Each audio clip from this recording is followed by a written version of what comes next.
Hello, you must be Spyro. I've heard a lot of people talking about all the things you've done for them. Do you think you could help find my girlfriend Tara? She went off to raid the tomb of the stone golem, but I haven't seen her since. I'd go look inside the tomb myself, but, you know, there's all these scorpions.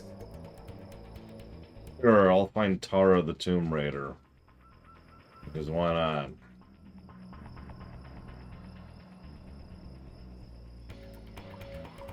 Although, if she really is, then I doubt she needs help. But, you know. Hi, Monobrent. Huh.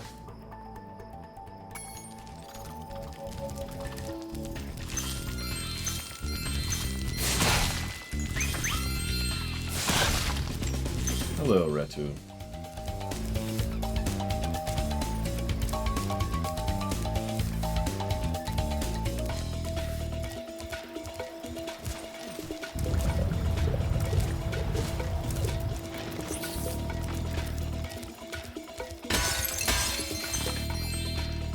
Hello, Robostal.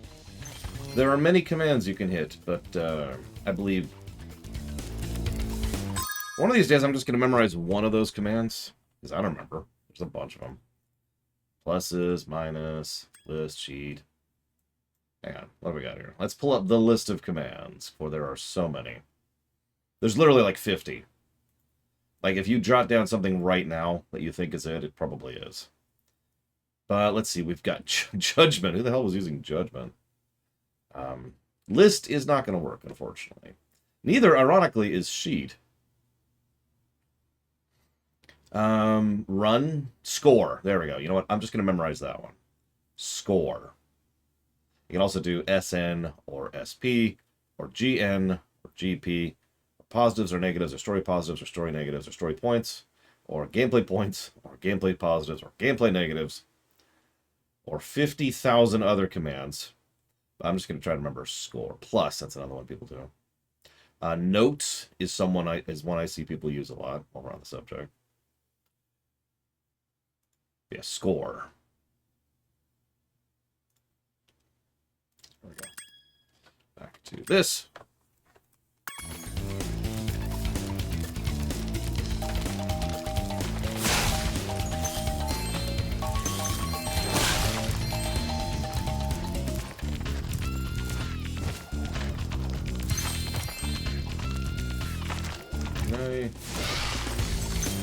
Okay.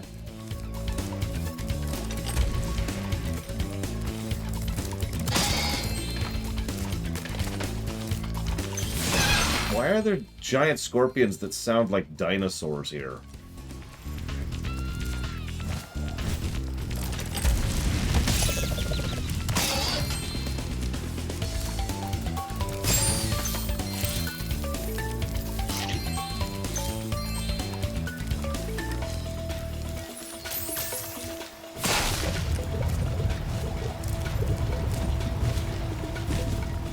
My god, we're fighting Transformers? That would be cool.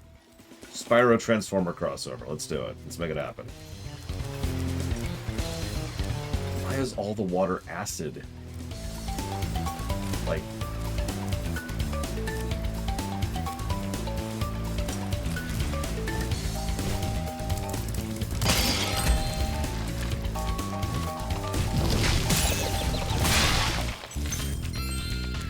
Why do the scorpions shoot... Oh, right. Because they're Transformers. I get it.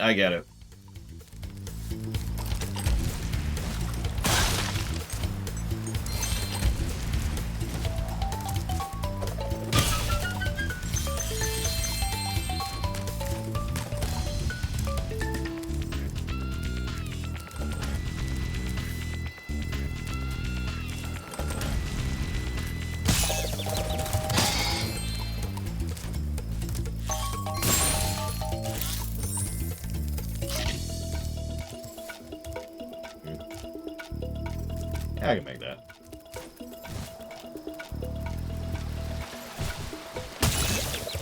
Well, I couldn't make that.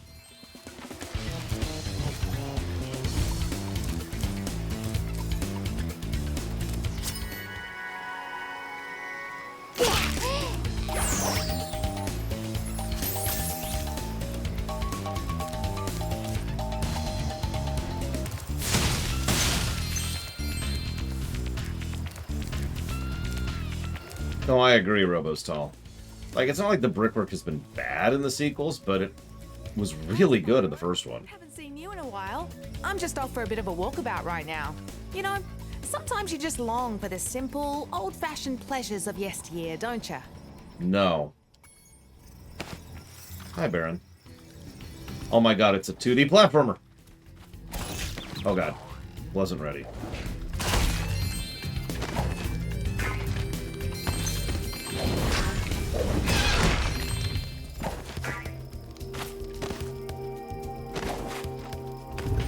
You know what's funny is so few people have been making that joke, Retro Justice. I figured there'd be more people doing it, since I did kind of deliberately time this to be played around the time we were going to be doing, or rather, with the time Dragonflight was coming out.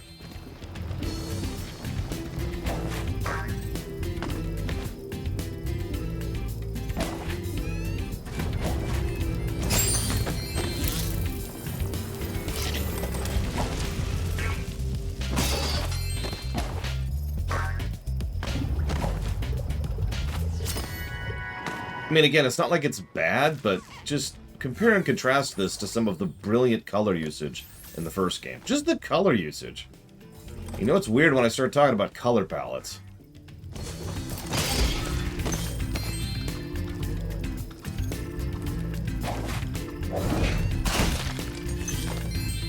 Yeah, the ground alone. Again, I wouldn't ding this for it. In fact, I have no plans to ding this game for its brickwork. But the first game got in a fairly large number of brickwork positives, which I think it deserved. This one, not so much.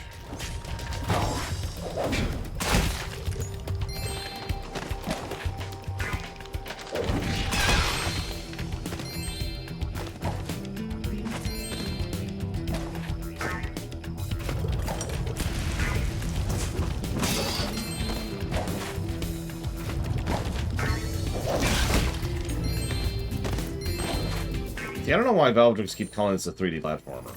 Clearly 2D.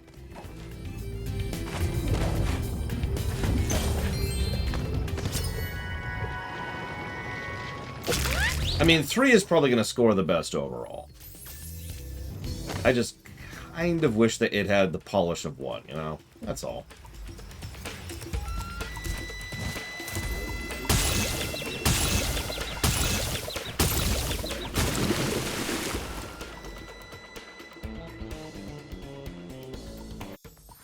I could have recovered that, but it would have actually taken longer than to respawn up here, because I would have had to go all the way back around, so... yeah. Sort of let myself die there.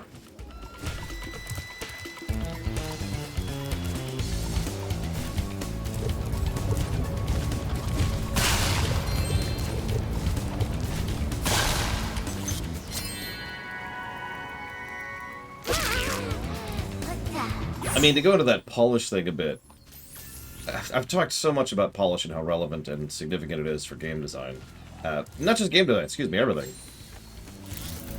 Think about the fact that they bothered to add new animations and graphical styles and designs for all the dragons in Spyro 1.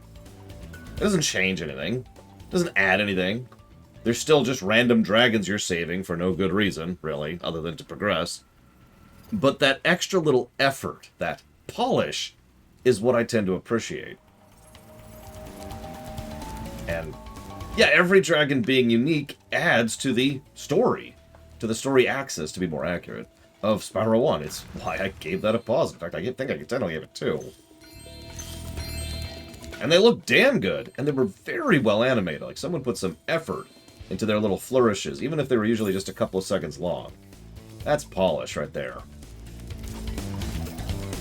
Yeah, no, you're absolutely right, Valvatrix. It's the difference between the RE2R remake, which I realize I just said remake twice, shut up, and the RE3 remake. There, I just said it once.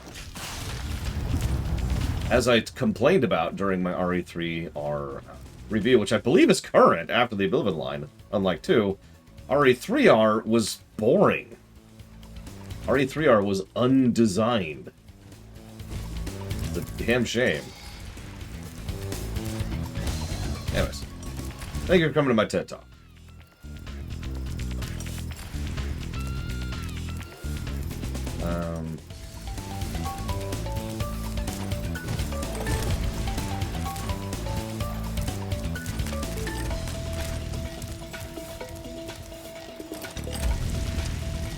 Yeah, polish is the reason. So this isn't tooting my own horn or anything. It's just something I struggle with as a creator or a designer, or whatever the hell you want to call that. Polish is why the Star Trek rewrite videos take so damn long. Because every now and again I look at a specific scene and I'm like, I don't need to do that little extra flourish. And then I argue with myself. Like, every time I argue with myself, like, nah, nobody's gonna notice. Nobody's gonna care. Nobody even watches these videos anyway, so who gives a damn? And then I stare at it for another, like, 10 seconds, ferociously arguing with myself internally. Until finally I'm like, fine! And then I sit there and I go and spend the extra half hour doing a few frames of extra animation just because I'll notice. And who knows, maybe someone else too will someday. I don't know. Nope. Wow, that jump. Okay.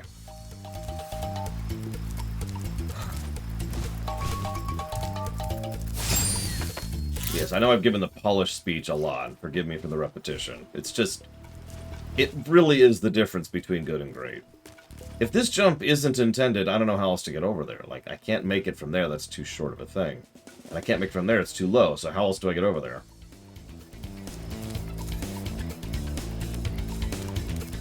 Alright, Village Idiot, you've got to play Dragonflight. We swear it's actually a polished product like Blizzard products are supposed to be! Speaking of polish! There were two companies that just absolutely gushed polish for years. And now there's one. That's not fair. There's plenty of companies that actually do add polish to their games. It's just... it was literally their selling point for the longest time. Anyway, sorry. Rant off.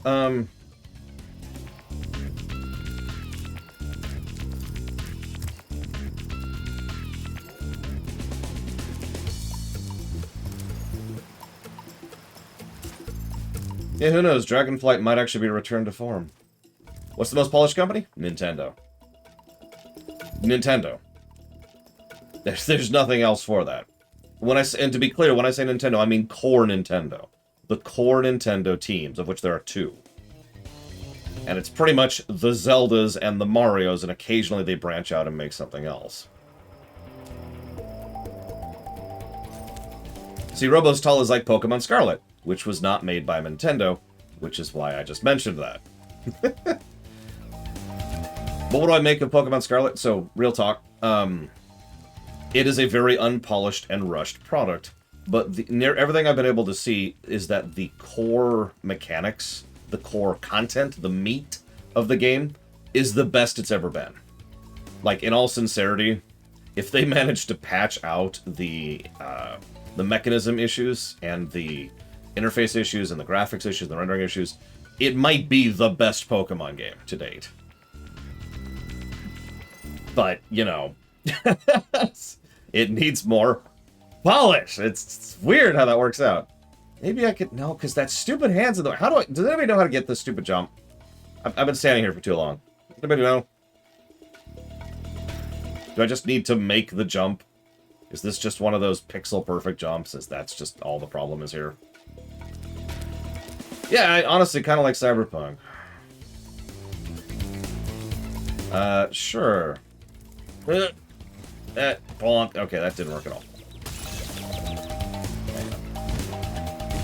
Robostal trying to get me killed here. I see how it is. You're just mad at me for pointing out that you think that I'm stupid. We all know. It's not that you think I'm stupid. It's that you know.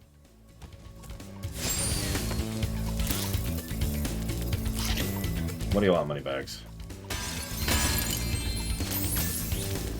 Well, Spyro, I bet you're glad to see me. It just happens that I know the password to open the door to the tomb of the stone golem, but it seems to have slipped my mind for the moment, if you know what I mean. It's just as well. I've heard there are enough riches inside this tomb to pay a dragon's ransom, so to speak. Very well, then. The password to open the tomb is... Are you ready? Gullible!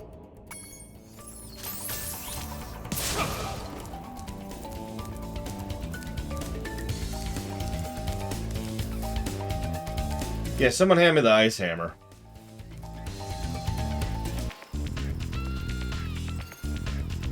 I think I'm just supposed to make this jump. I think that's all it wants from me, is to make this jump. We've got infinite tries because there's a health up there, so as long as I don't take damage, I'm fine. Way too late. Hang on. So I'm trying to maximize my jump height here.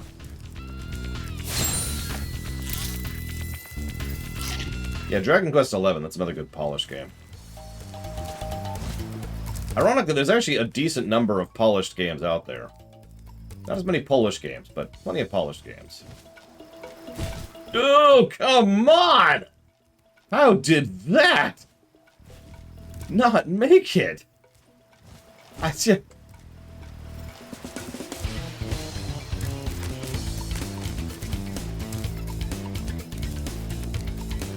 Yakuza 0. Yeah, there's another good one.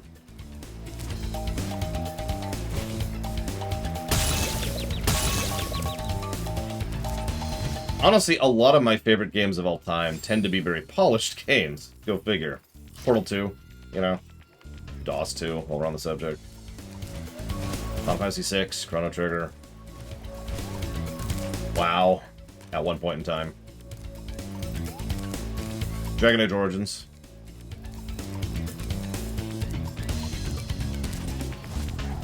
Mass Effect 2. StarCraft 2, Diablo 3, while we're on the subject.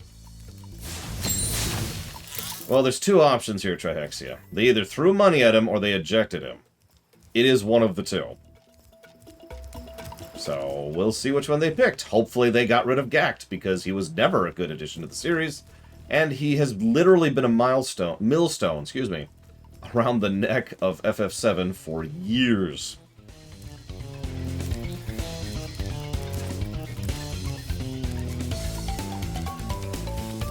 I know you're just trying to get me killed again, Robostal. I know you're doing it. I know you're doing it. Yeah. Nope, nope, nope. Just pulling out of that one. But yeah, hopefully they got rid of Gak. Because, honestly...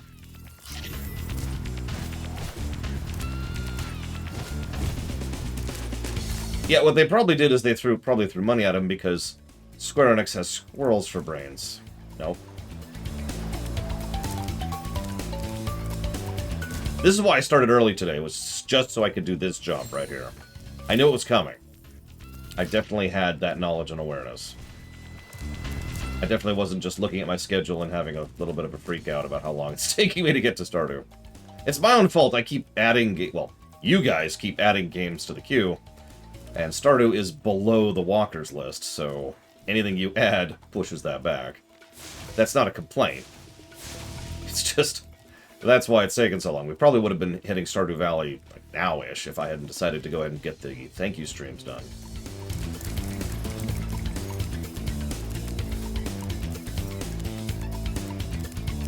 One of these days, Random's going to tell me which game he wants streamed too, because that's going to be another game that's going to push things back more. I cannot make this jump. I'm going to give up for now. We'll see if we get anything through the rest of the level.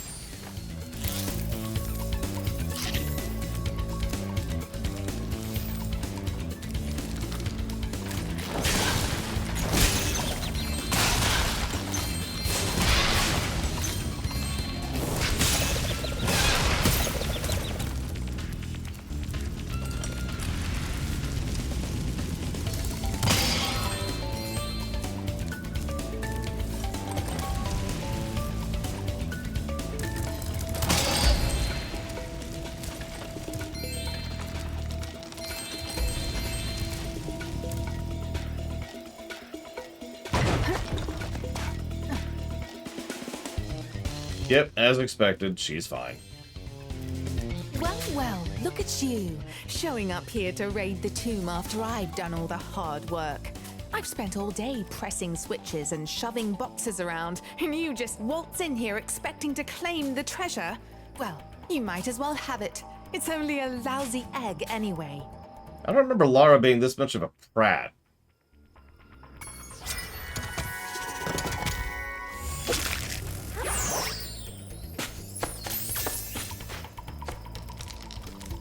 I mean, she's always been, you know, entitled rich girl, but usually in a cheesy kind of a way, not a makes me want to punch her kind of a way.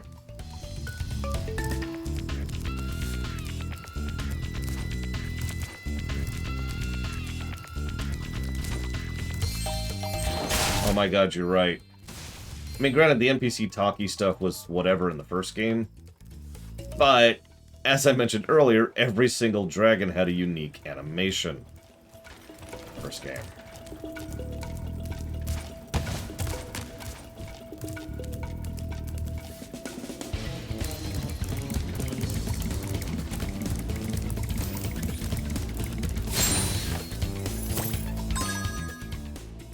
Shark shooting?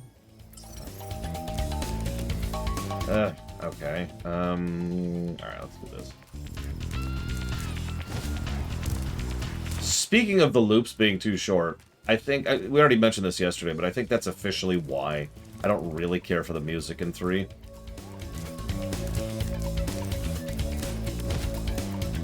Like, the songs aren't really bad, but they are looped way too short. I think I am going to go ahead and give them a positive and a negative, like I was thinking about doing.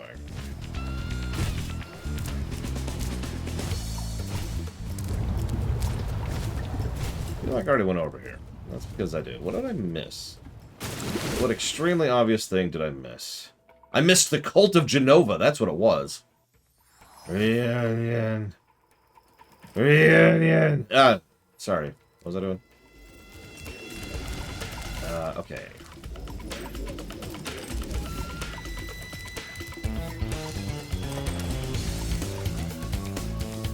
Well, I'm actually missing something, so let's see if we can figure out what we're missing here, shall we? Oh, God, that's the last... Isn't that just the Bayonetta cult, Takoida? We never got a key. Oh, we did get a key, never mind. We have the key on us. Hey, Lore, where's the key?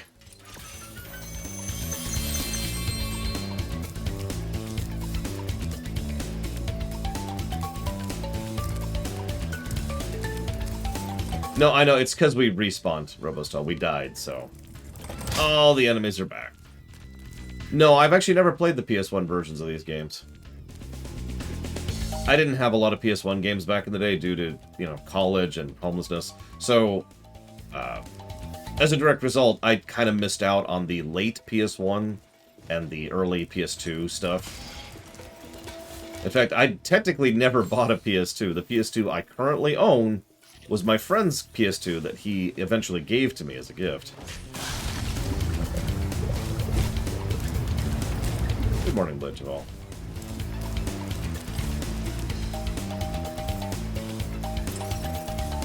He's just pointing me up there. There's gotta be something I'm missing. Like something really blatant and obvious and stupid. I was up and ready and kind of wanted to get on with it, Glitch of all. I've actually been really seriously thinking about... No, Village Idiot. About going ahead and just going to a 9-hour shift instead of an 8 or a 10. You know, start early every day.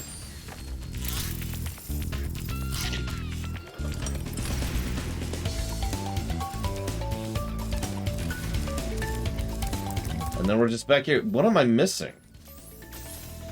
Is there a rock wall I can break? I mean, I can obviously get up there. How the hell do I get up there? Up there? Well, how the hell do I get up there? Okay, hang on. Let's reverse engineer this a little bit.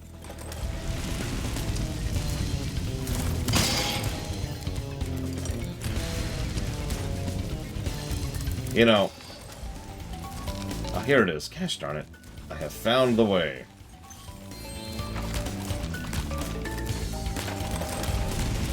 Like, getting rid of IP sounds like a terrible idea. But then when you think about it, it's actually even worse than that.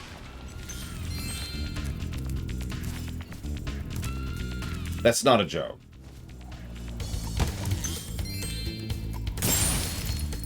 It's a little bit of the old baby in the bathwater thing, right? Certainly IP is abused and misused, and that's life. But that doesn't mean we need to get rid of IP. It means we need to try and cut back on the abuse and the misuse. I mean, Umbrella didn't get a lot of return on investment on most of their big tyrants, Zach, if you think about it. Like, how many of those tyrants really worked out for them? Really? So you like minigames, right?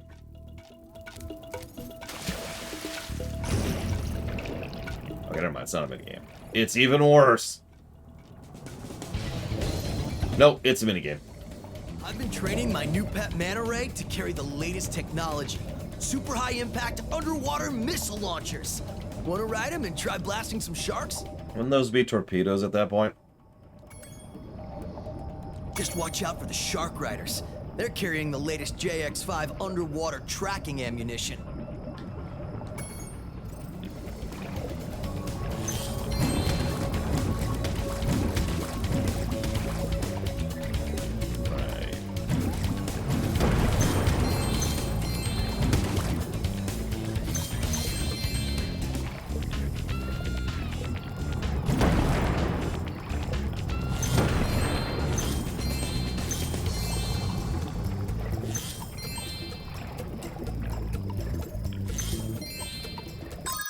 That's probably at least partially Cielo, because Twitch in no way notifies me. Like, I know that this is kind of my fault, but because of the way I stream, I have to manually go open up Twitch, like actually go to twitch.tv to find my messages. So let's see what we got here.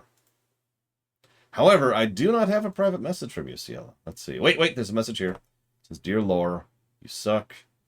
I hate you. Why won't you bring back the ruminations and also give them to me for free forever in exactly the way I want? And please do the ruminations on the stuff I want to watch, not anybody else's. And do it immediately and don't make me wait for it." You got it, Ciela.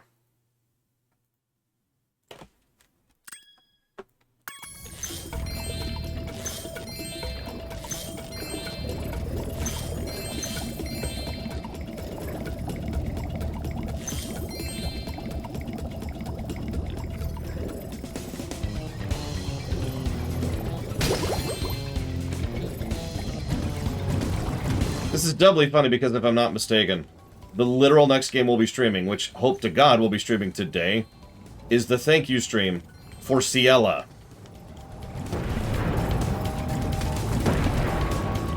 So, I really am gonna do the game you wanted me to do. I hope. I think that was you. Could be. Oh, bullcrap! Oh, bullcrap! Oh my God.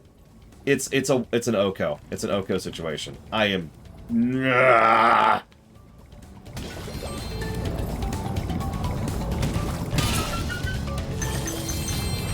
Well, I did think this was stupid. Now I think it's terrible. I love how my missiles don't really home. Like, they do have a bit of homing, but not really. And also, they track differently depending on if they come out of the left or the right. It's just irritating.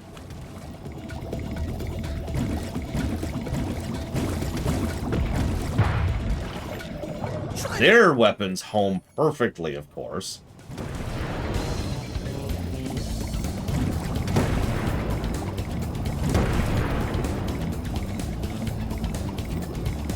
Oh, manta rays look legit. Not as cool as possums. Still cool.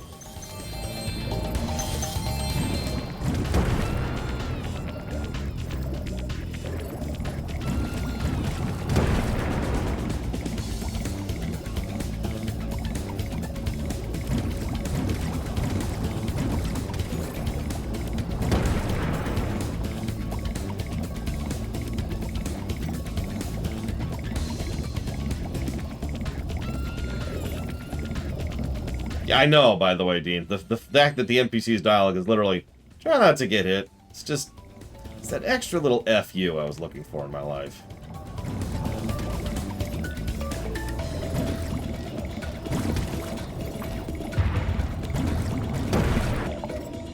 Nice shooting, comrade. Where'd you learn to aim like that? Oh, by the way, Bianca wanted me to give you this egg. She says she accidentally turned it into a woolly mammoth for 5 minutes, but it should still be okay. How do you...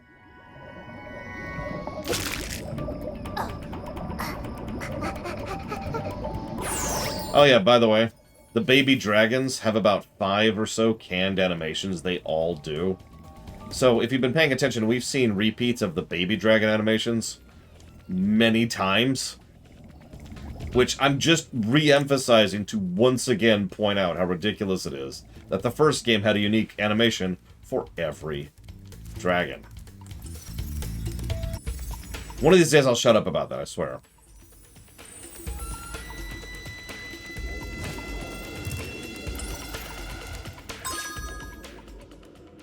What? We're at 100%? No, we're not. Okay, there we go. Nope, we are missing... Oh my god. We are missing the thing. So, does anybody here, for real, know how to get to this stupid thing? I'm 100% okay with walkthroughs. If nobody knows, I'm going to look up a YouTube.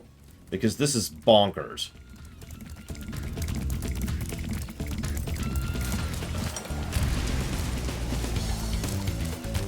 Oh, 100% Blade Jamal.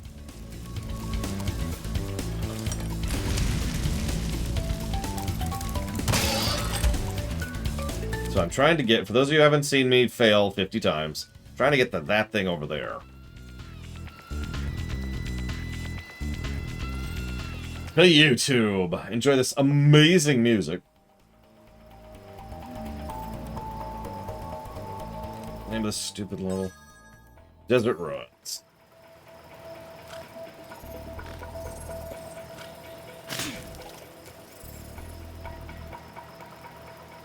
So if I type in Spyro 3 Desert Ruins, it immediately autocompletes. Did you mean the head bash chest? Yes! Yes, I did. How did you know?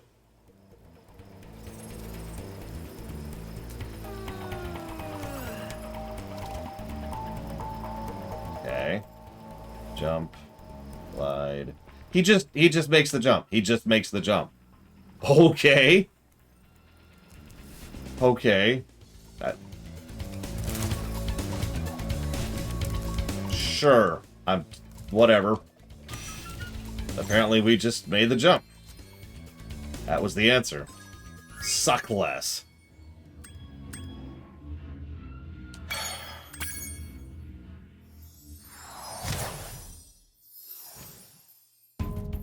Okay, I'm being facetious. There was actually a trick I did there if you were paying attention. Watch this. So, you probably didn't even see that, but did you see how I dashed as the fall animation started?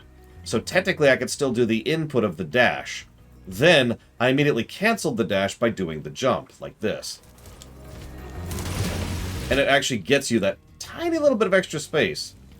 Nothing anywhere indicates that you can do that. And nothing anywhere... Like, that's the first time I've needed that in order to make any jump in this game. That's, because if you just do a straight-up run like that, it actually cancels some of your... It's hard to see here, but if you saw it earlier when we were trying for the actually hard jump, you'll notice it actually gives you... it hurts your momentum, because it cancels your momentum as you start moving. So doing a... like that actually makes it so you can go less distance, not more. Which, by the way, can I just say that doing a running jump, reducing your jump length, is extremely counterintuitive? Can I just admit that? It bugged the crap out of me the first time I played this game.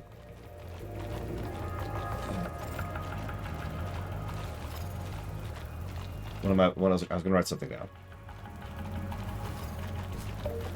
What I was writing down. Right.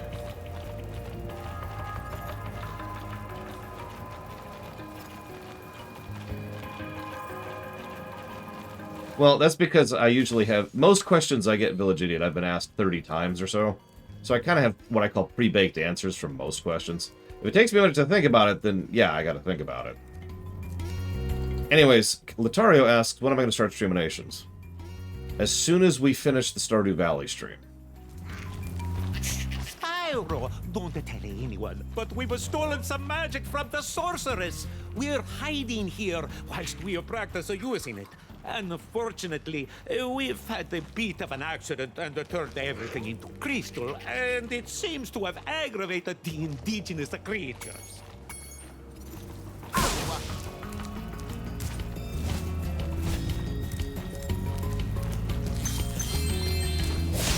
Yeah, they don't seem to be happy. I guess we'll go murder them all then. But yeah, you're probably wondering why haven't the Streaminations started up yet already? So, Streaminations will take up stream time. It's why they were I have no idea, Latario. It's why they were discontinued. Temporarily, obviously.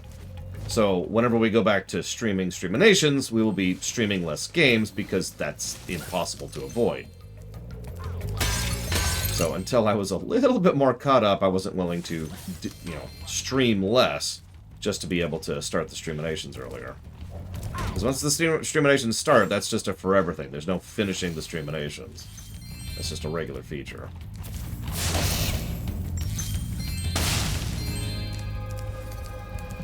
Would you like to see a magic trick? Watch carefully. As you can see, there is nothing up my left sleeve and nothing up my right sleeve. You don't... But now, with a wave of my hands and the magic word, Alakazam! You are not wearing sleeves.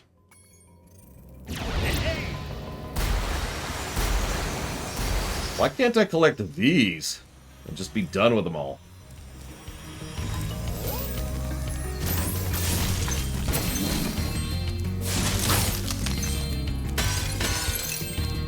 So, some of you may or may not know that I've been doing more precise timestamps of my time usage lately, in order to get down to the minute how I use what time and where.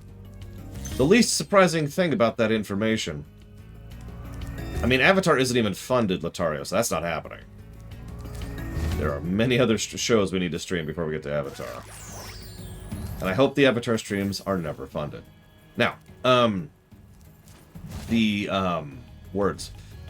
The least surprising piece of information about that timestamping thing is that the ridiculous majority of my time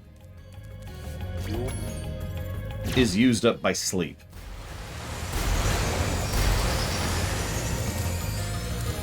To such a ludicrous extent that it was actually kind of just sad. You know? Just like, wow, I'm sure that's true for most people. It's just really frustrating to see the raw numbers on a graph and just look at that like, Jesus Christ. That is most of my life is eaten up by sleeping. All this magic is just misdirection, you know? Which is why I'm going to start that whirlwind over there. Abracadabra! But...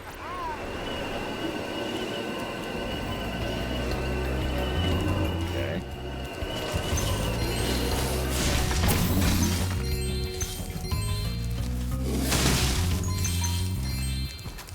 Yeah, if I had an Enertron, holy crap, that would be such a sea change.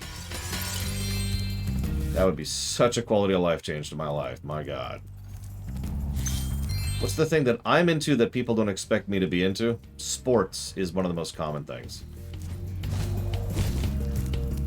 I think most people at this point are aware of the fact that I'm into boxing, but that's probably just because I'm a giant. Okay.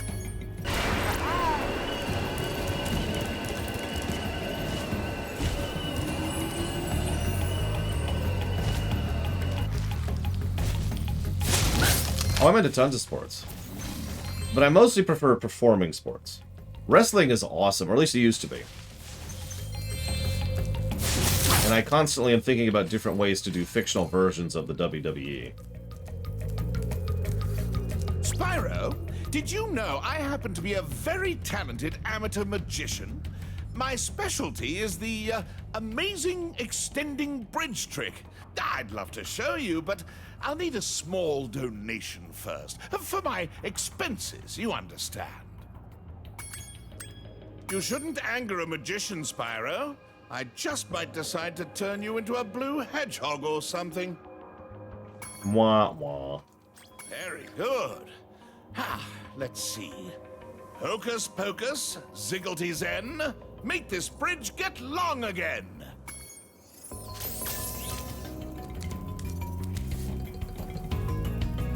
Anyways, hang on, dialogue.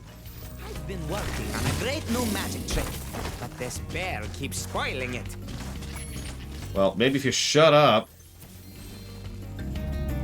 Dude. Now what? Well, I suppose I could show you my new trick.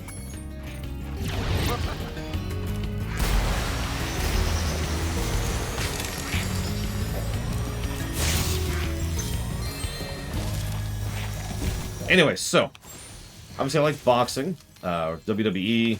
By the way, favorite wrestler was Andre the Giant. Probably dating myself a little bit there, not like anybody else would.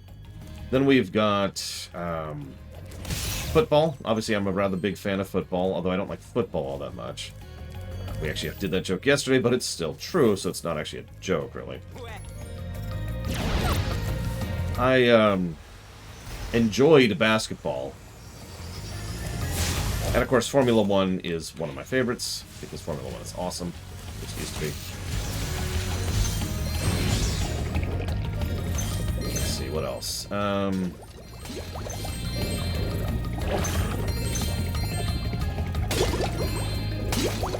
The heck is for? Oh, you mean the movie? Yes, I actually have seen the movie Ford versus Ferrari. I was like, what race is that? That's a weird race.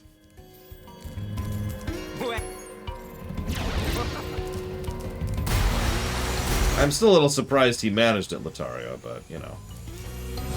Like, even though Andre was trying to help him out with that, Andre's a big guy. Was a big guy.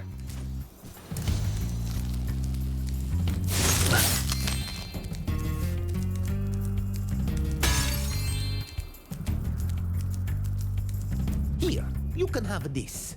I was going to use it in a trick, but my magic, it just keeps bouncing off. I don't think my dragons in my setting have a weakness. So... I hope you feel better soon, Mr. Red. Like, the dragons in my setting are apex predators for a reason.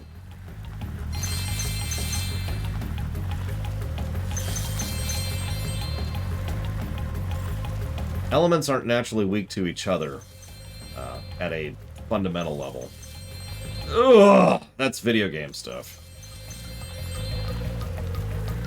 Fun in video games, but doesn't actually line up in reality land. By the time a dragon has become a dragon, they have kind of reached the peak of their strength, so technically yes, but functionally no.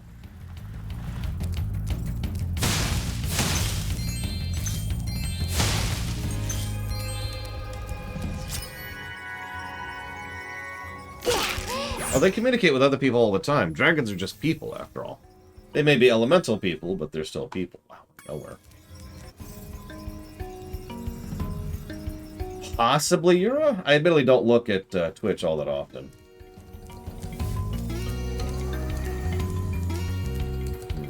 Should need a key for that, which we don't have.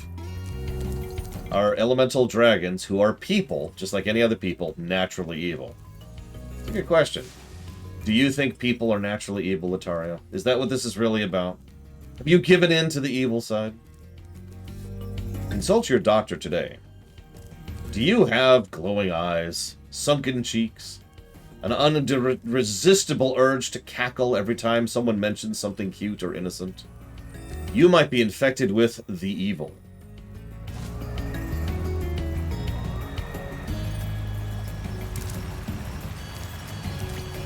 I didn't actually... Oh my god, camera! What was that nonsense? Okay, we'll come back to that.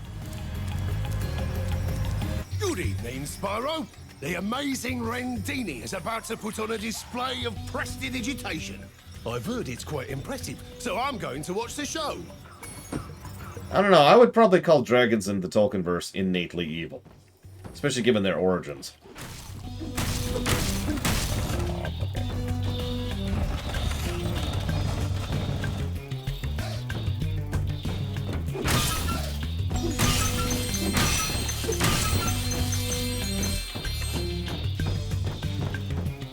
I'm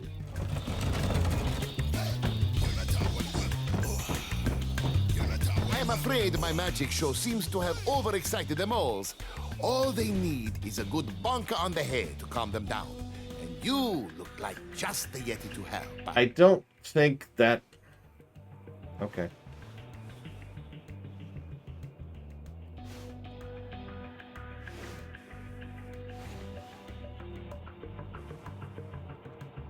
Sorry, I just... there we go.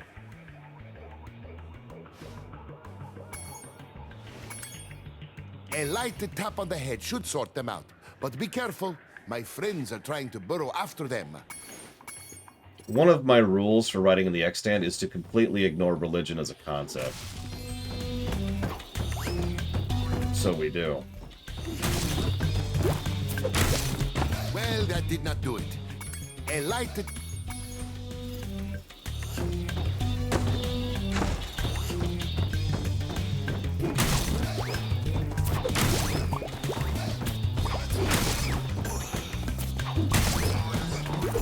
So it's whack-a-mole, but the camera's partially obscured by yourself.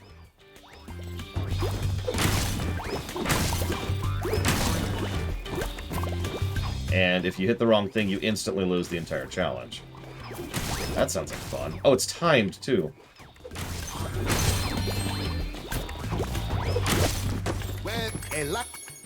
No, Loner. As a reminder, supposedly that's never going to happen in the States again.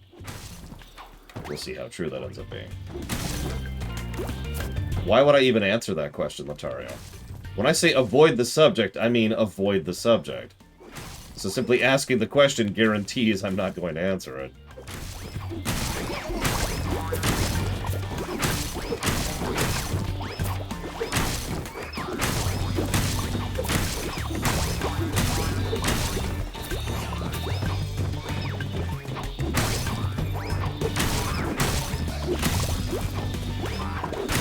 Does anyone remember what this camera was like in the original? Because this is a little bit wonky.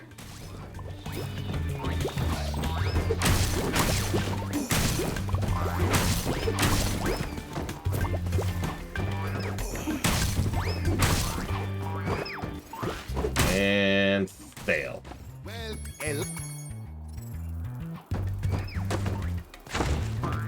Yep. You know, Mr. Red, I don't want to keep giving this game negatives. I don't know if you're aware of that. It's not like I sit down at night and have a heart filled with negativity. I'm not driven by lust for gold.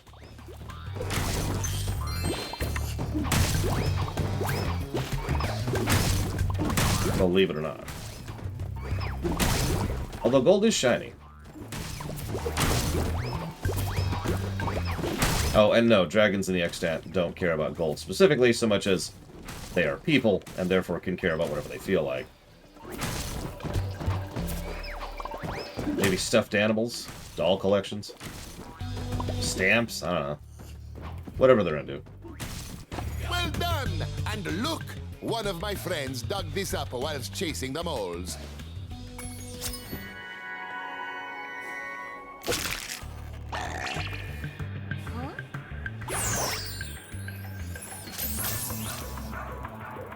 I mean, yes, village idiot, but I believe the general intent there was more, thank God we have a leader who's worth a damn, instead of, you know, not having a leader that's worth a damn. That being said, that's probably, there's an old saying, emperors are evil and kings are good, and it's probably related to that. I think Origami King was better than Sticker and Color. Unfortunately, I haven't actually played Origami King, so I do not know. However, I will say that I do think that Color Splash was better than Sticker Star, because Sticker Star is garbage. And Color Splash at least had some narrative beats that were enjoyable and worth watching. Gameplay kinda sucked. But you know. Yeah, queens are evil, princesses are good. Related thing. Not exactly the same. Where did that jackass go? I actually lost him. Oh, come on! Ugh, invisible walls.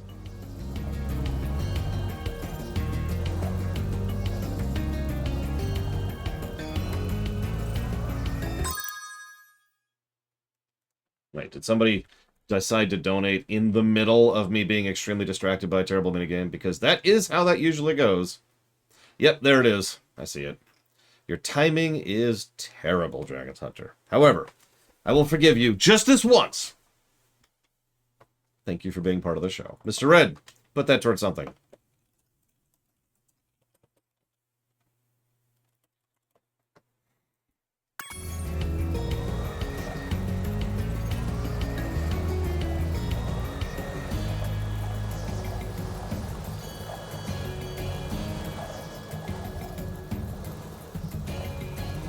Lost him again.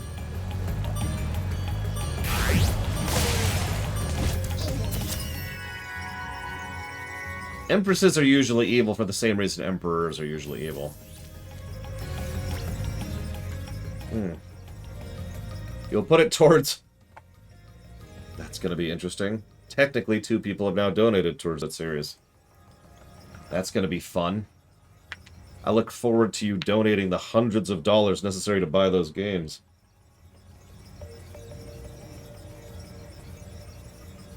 I'm joking. I've already thought about a bypass, but we'll see what happens. Okay, where are we going? Over there.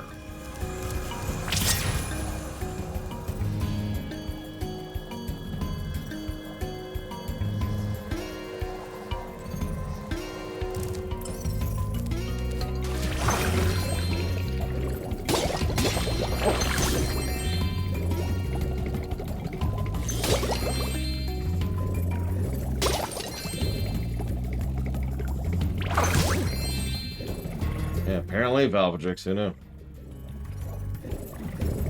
I mean, just don't expect it to ever get funded, Mr. Red. I'm not saying that to be mean, I'm saying that to be realistic. I really would not expect that to ever get funded.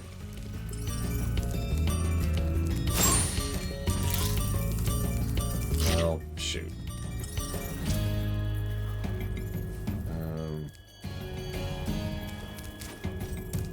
I'm working. Yes, Cult of Genova. Like, we're pretty much at the end of the game at this point. We have 100%ed as we've been going, so as you can see, we're kind of done. Alright, Doncro says, I want to write a profile. The church people are the only magic users in the world. Any advice or pointers? Dragon Age Origins. Just Origins, specifically, which designs things a little bit differently.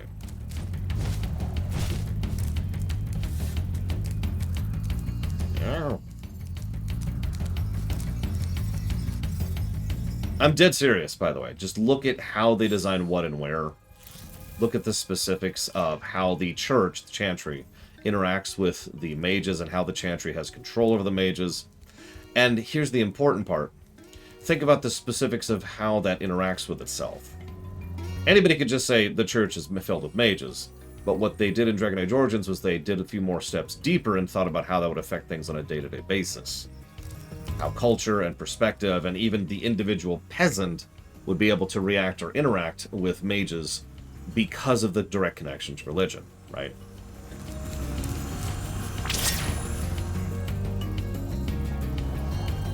So, you gotta think about that kind of stuff if you really want to get into world building. Or you could just not think about it and write Star Trek instead.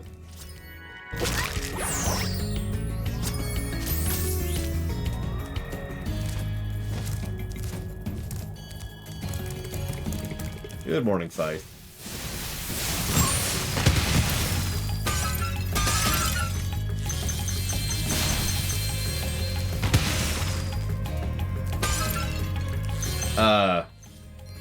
No, Litar, I'm not even sure where you get that from. The Chantry 100% controlled the Circle of Magi's in Dragon Age Origins. I keep emphasizing that because, as we've talked about before, they actually retconned how a lot of things worked in Dragon Age 2 and onwards. Blah, blah, blah, blah. But in Origins, yeah, no. I mean, the Templars who maintain the Chantry... excuse me, I'm saying it wrong. The Templars who maintain the Mage Circles are a specific militant arm of the Chantry. The Chantry is in control of the mages. Like full tilt. But anyways, I'm getting off topic. Apparently this is just off-topic day. I guess it's fine. There's not a lot to talk about right now. When I write a world, how do I determine the time period? 404. I have no idea how to answer that. I use my brains. I think about it for a while. I think about what can happen in what period of time based on what technological level.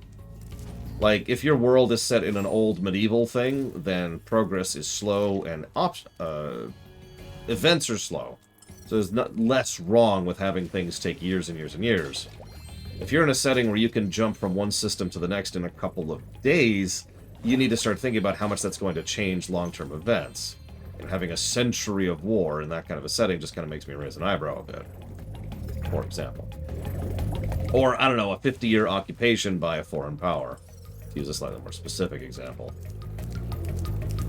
Good morning, Space Cadet.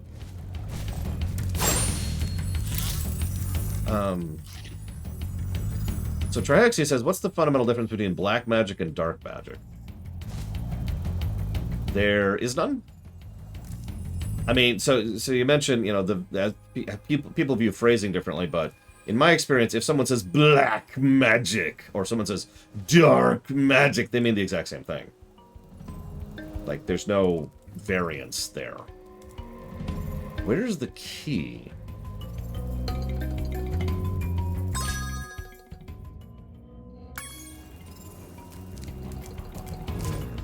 I haven't seen anything like a key, so that doesn't help. Okay. I have no idea, Latario.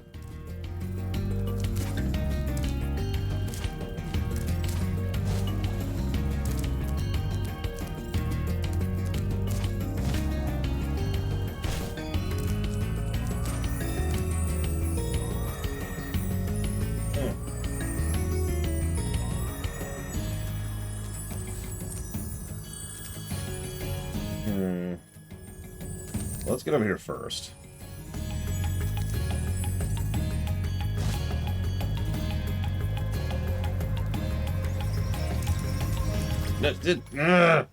How would I respond? I would assume it's fake.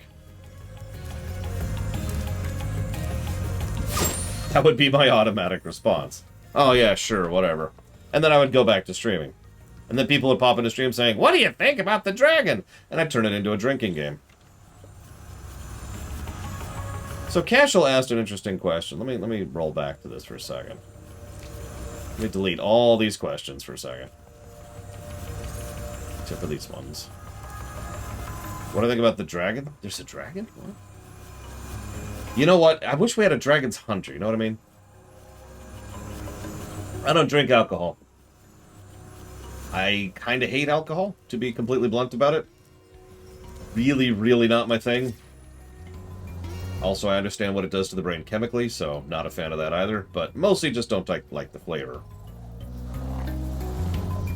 So... nothing up here. So Cashel says, if you took over the world, when you take over the world, what are you changing to Twitch? First of all, I need to come up with a name for the Lore Runner's Twitch. Because obviously we're just going to replace Twitch, right? I know what we're going to call the new VOD site. That's going to be QTube. But what do we call the new Twitch? Wow, that was strange.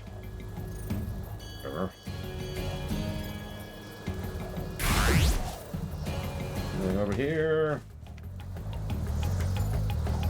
Divers? The assembly. That was hard. Anything over here? No.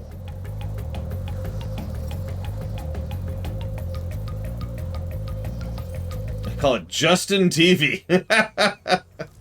Sorry. Good morning, Narcy. Yeah, I started a little early.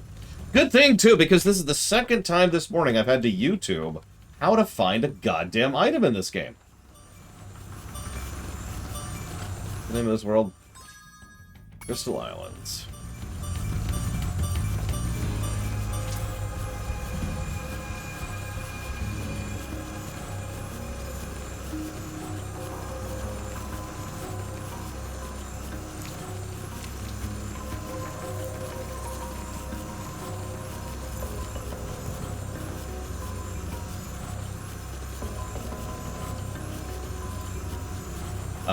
Okay, apparently I'm blind. Hang on.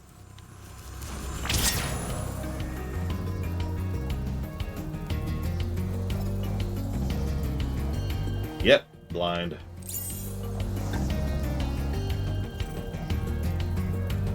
Just the letter Q, Von Falkenstein. Q-tube.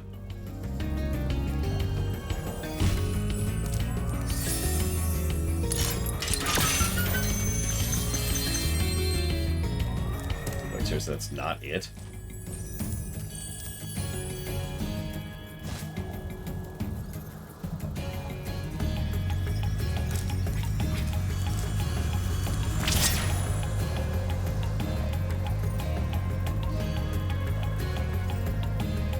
I mean, this goes back to that color distinction problem we've already complained about. You notice how this entire place is just kind of bathed in this kind of pinkish glow? Whoa! That's a thing. Kill plane. The edge of reality there. Don't mind me. Don't mind me. Where the hell am I? Oh god, I'm way over here. Alright,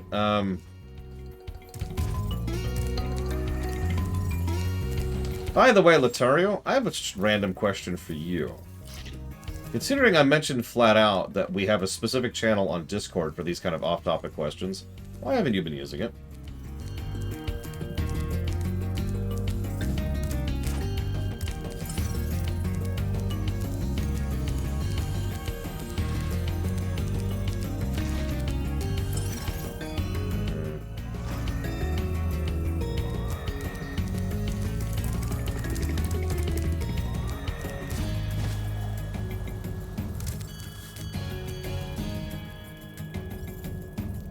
That's not gonna work.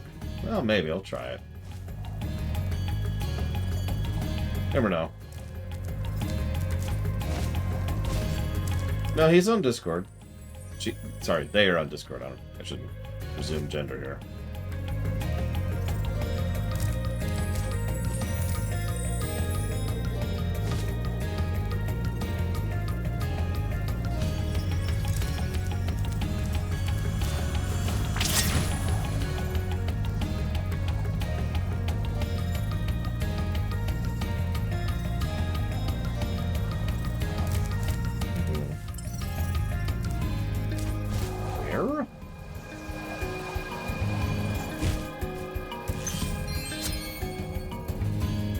Really? Okay.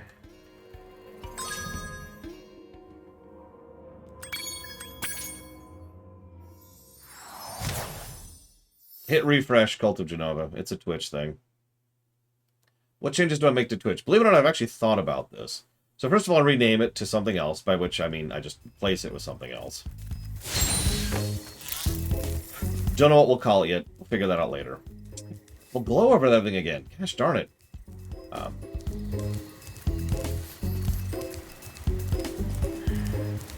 More interface features, more functionality, better notifications of, and better options for notifications. Being able to see when someone has started streaming, when someone has started streaming and what they're streaming, when someone has something scheduled to be streamed, what they streamed last, or when someone puts up a poll or a notification or a chat or whatever, right?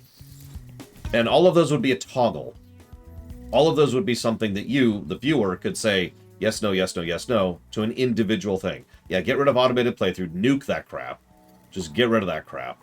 I absolutely think there should be more polling and interaction options with the viewers. So right now I can throw up a a Twitch poll, which can last anywhere from 2 to 10 minutes, I think is the range. And it only allows for like 5 options, and that's kind of it.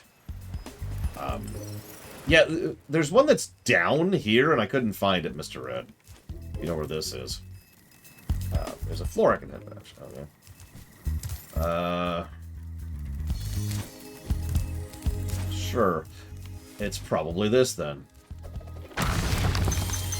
So, for example, so one of the things I've mentioned before is the idea... Okay, bring back hosting, for God's sakes, and fix auto-hosting, which was never working properly. But have something like, say...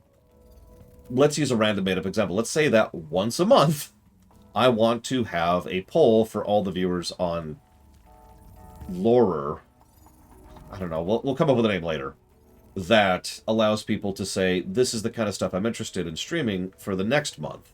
And actually have there be multiple styles of polls, too, because most polls that you see on the internet are all first past the post, because those are the quickest and easiest to program. But once you have it... So this is the weird thing, because even though those are easier to program, setting up a proper voting method, like a preferred ranked choice voting method, will take more time to set up initially, but works perfectly fine once it's set up. So being able to give people the option to do a ranked choice poll is another thing I would do.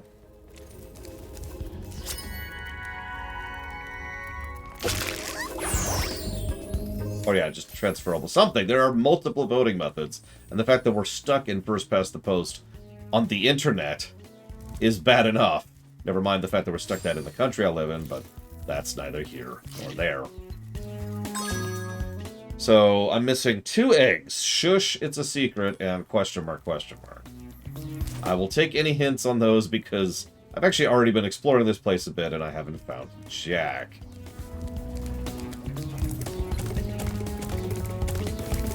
Other than, there was an island I couldn't reach, which I don't remember where it is right now. Oh yeah, that one over there. That thing.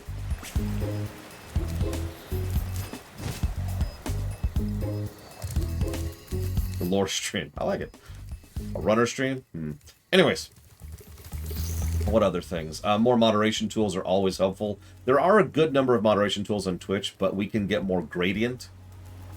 We can get more specific and detailed and nuanced in how we prevent people from doing X, Y, or Z. Also, Twitch needs shadow banning.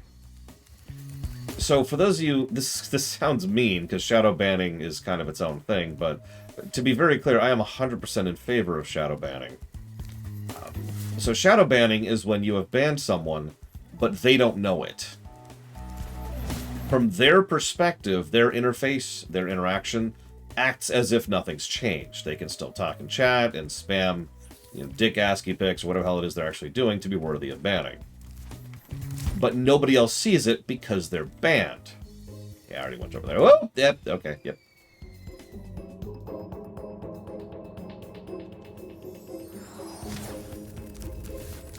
And speaking as both a streamer and a YouTuber, I am 100% in favor of shadow banning. Now, the problem is, as Takoida points out, in my exact setup, which is kind of rare, admittedly, they would be able to tell immediately that they're shadow banned. So that wouldn't work out as well, but I still think it should be an option. So yeah, shadow banning... The reason I'm in favor of shadow banning is, historically speaking, if you ban someone, there are 2 possibilities. They will decide to continue to be a dick and either make a new account or spam something else, or spam people in whispers. That's another thing that I'll talk about in a second. Or they will give up and move on. Shadow banning tends to have an effect on where the people get sufficiently detached from the initial moment of frustration because they're not getting reactions, which is what most trolls want. So they have the tendency to, get de-invested after being shadow banned because they're not getting reactions. Even if they notice they're being shadow banned, they still tend to be like, whatever. Where are the crystal caves? Oh my god. Why am I so stupid? So what's that over there? That's Agent 09's thing. There we go. Crystal Islands. There we go. Hi, Evo. Oh, the one with the Spartan helm. So you mean the desert ruins. Oh, I see it. Jesus Christ.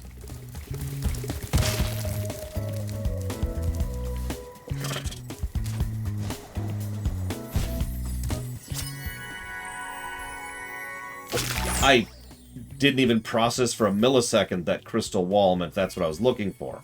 I was looking for the crystal dungeon. That one over there, the one called Crystal Islands, because you said the crystal. Anyways, egg for sale. Yeah, I notice it says 100%, even though. Sure, game. I mentioned the whisper thing. I want to talk about that briefly, because one of my biggest complaints is that if let's say Robostal right now is like, starts spamming some extremely racist, homophobic crap in chat. So I naturally ban his ass. Nothing is there. No mechanism exists to prevent Robostal from then spamming every individual person in my chat with whispers with that same crap.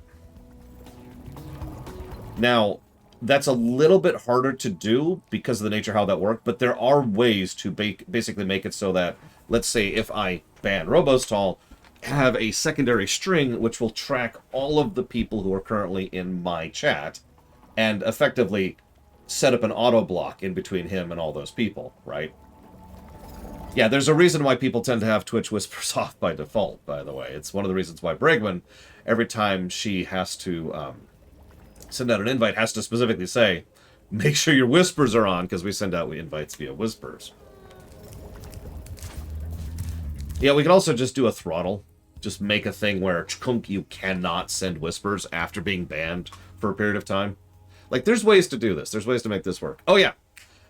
And I don't know if Casual's even here to hear the last part about this, but the final thing I would change about Twitch is I would hire more actual real-life people whose job it is to be a brain on top of the algorithms and mechanisms so we can catch all the things that the algorithms and mechanisms get wrong and actually have judgment calls.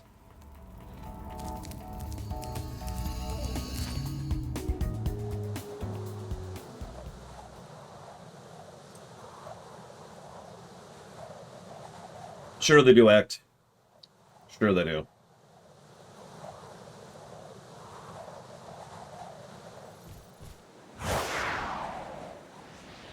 Correct, Latario. Woohoo! Time to kick some sorceress butt! I agree, Rex, completely. YouTube, I have the exact same complaint about it.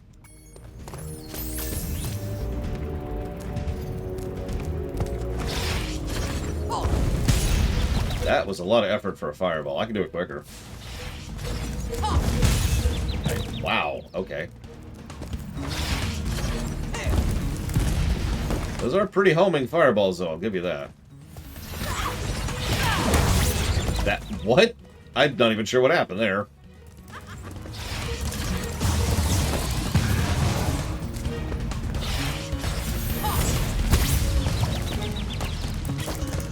Okay.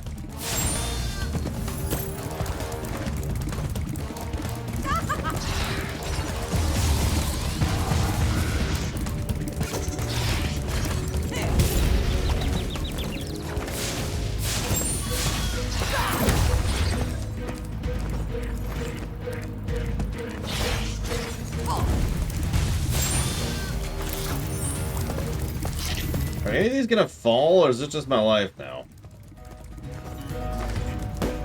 Hey.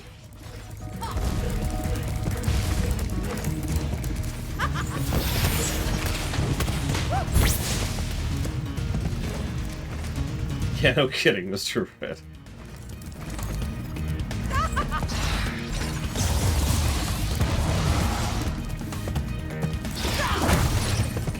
That's what I think of when I think of a mage.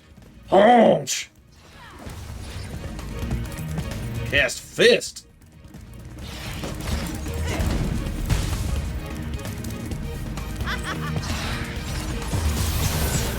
Oh god. Oh god, it's the terrible controls.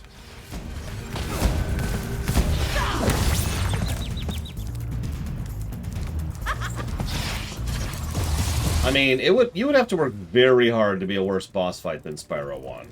Like, that would take effort.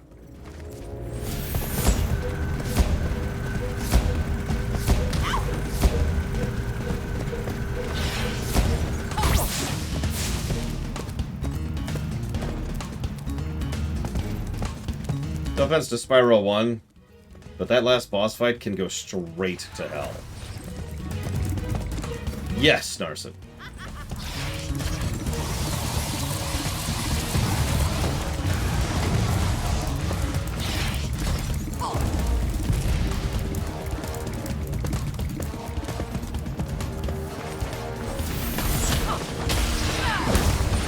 Oh, Jesus. Oh, Jesus.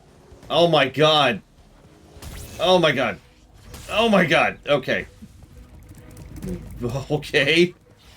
That felt a little buggy. So in case you couldn't tell what was going on there, I couldn't turn.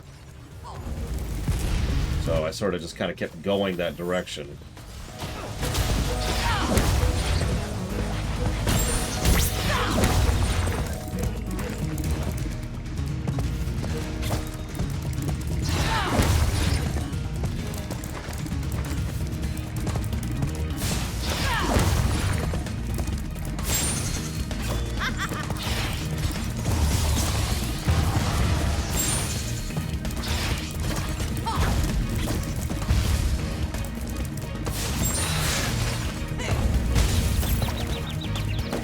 That was extremely strange, and also graphics glitchy. I don't know if you caught that. I was trying to figure out why my health bar wasn't showing. It's literally just, it wasn't showing.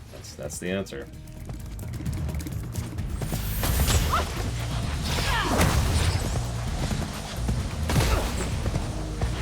Like, Sparks was very buggy there.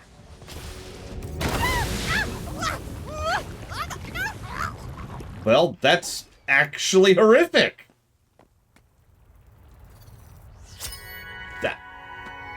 They had to do the sound effects, even.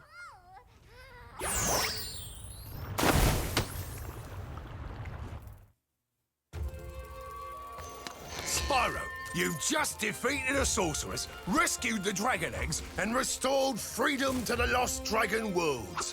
What you plan to do next, hmm? Perhaps a nice vacation in Dragon Shores, hmm? You're a real comedian sometimes, Bentley.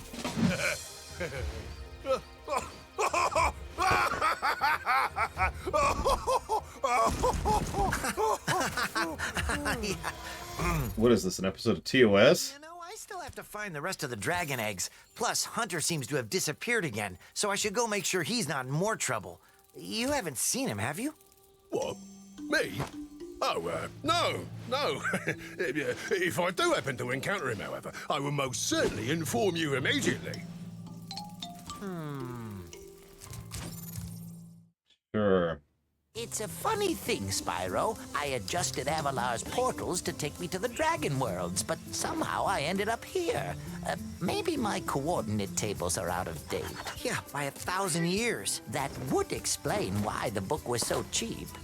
So now that you're done saving the world again, are you gonna visit me in Avalar? Sure, Laura, but I still have to find the rest of the eggs, and, well, Hunter's disappeared again. Did you say Hunter? Well, hey, I can help. I just saw him sneak off with Him, Agent 9, isn't that a Rhinoc over in those bushes? Rhinoc. Ooh, let me at him. How does the professor know about this? Boy, hey, laser punk! Come on now. No fair hiding. I'm sure Hunter is in good hands. I'm sure he will turn up soon. Promise you'll come visit Avalar soon, okay?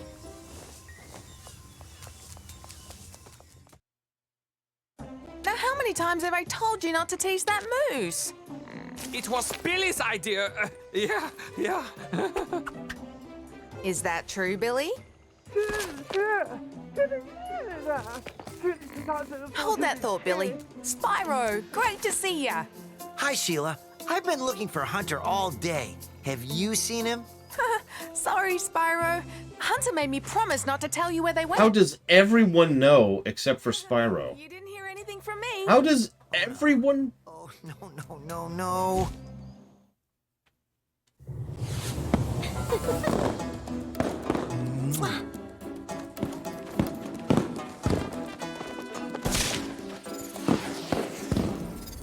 It's a sad sight, Sparks. Another noble warrior falls victim to the plague of love. Just look away. Well, I guess we'll have to find the rest of the eggs by ourselves. Come on, Spyro, take a little break. Let's watch the show.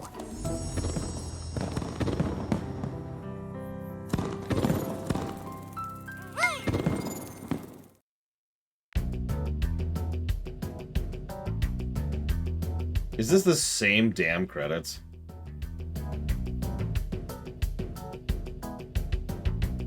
We'll know immediately. It's the same damn credits. All 3 games.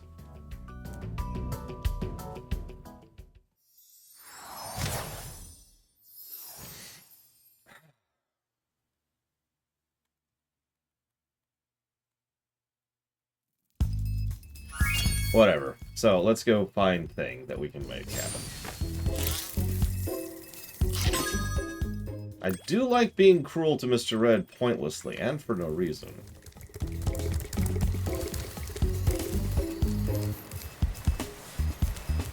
I mean, I gotta be real. If love didn't exist, then we should probably stop existing as a species, but...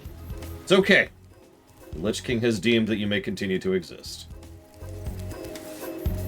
For now.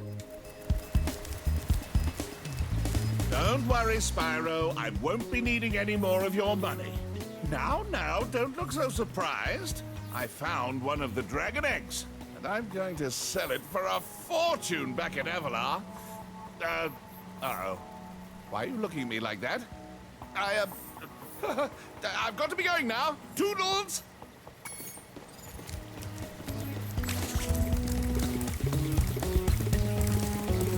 So it's time to fight the ultimate thief.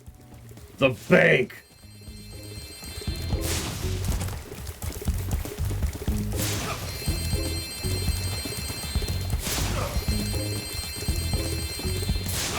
Think about it.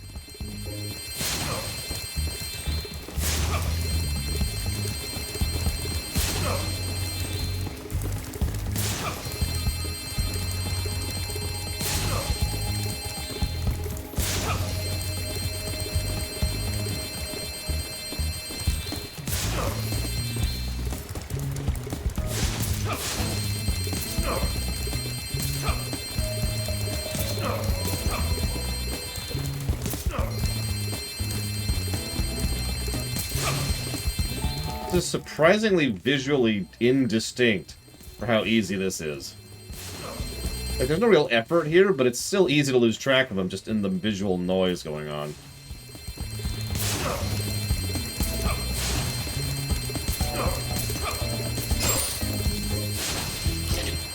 Actually lost him.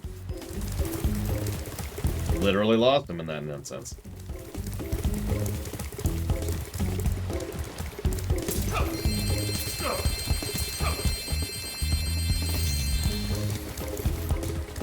I believe there is a finite cap on how much you can beat him.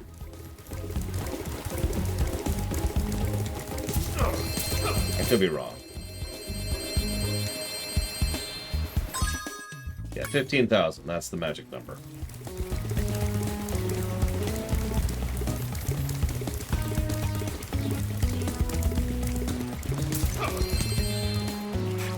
Drat!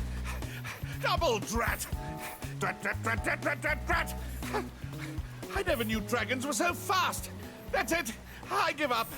I'm retiring to Spooky Swamp to become a haiku poet. But you hate haikus!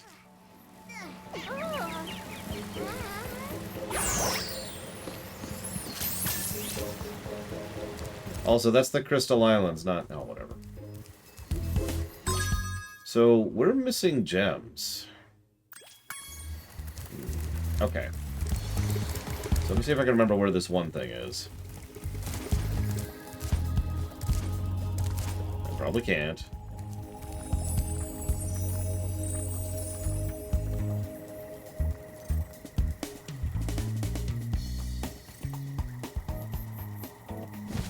Oh, God. Okay, well, I guess this is how we get to that one island, but I don't have enough gems yet, so... it's down here.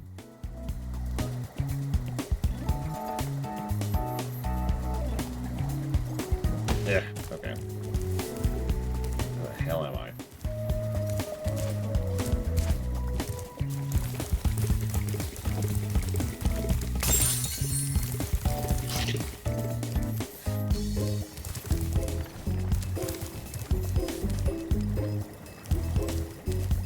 There it is. Just before you kicked the sorceress's big, fat, ugly butt, she built a factory to make robotic bugs. They're meant to fight Sparks, but I don't think they're any match for him. So why don't I go fight them and let Sparks take a vacation?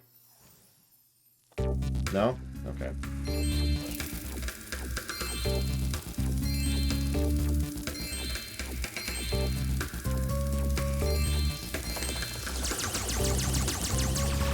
Oh my god. Really? We thought thieves were such a good concept, we wanted to introduce them in top-down format.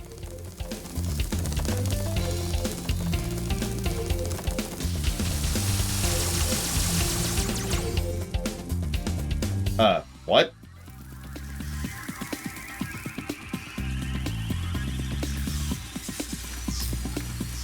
I didn't get the key.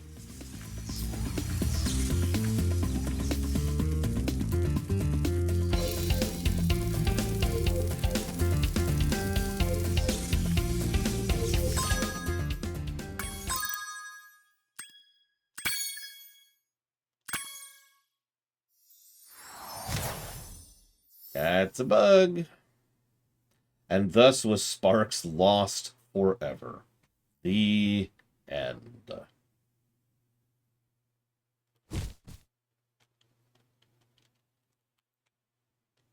Game? Okay. Just before you kicked the sorcerer... That took a minute.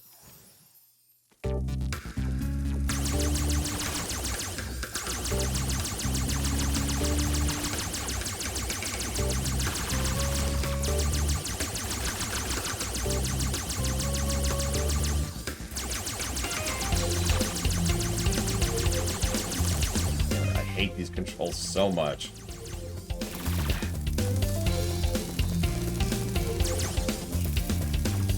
Oh my god, game. Really? Did I mention you can't shoot while running, just like as if you're Spyro?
Did you?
Well, there's the 15,000 marker.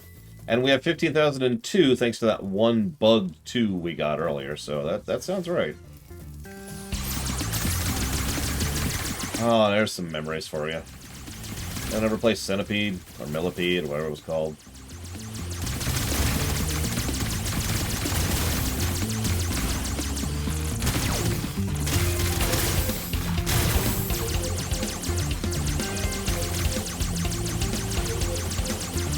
No, not Snake. Different thing, different thing.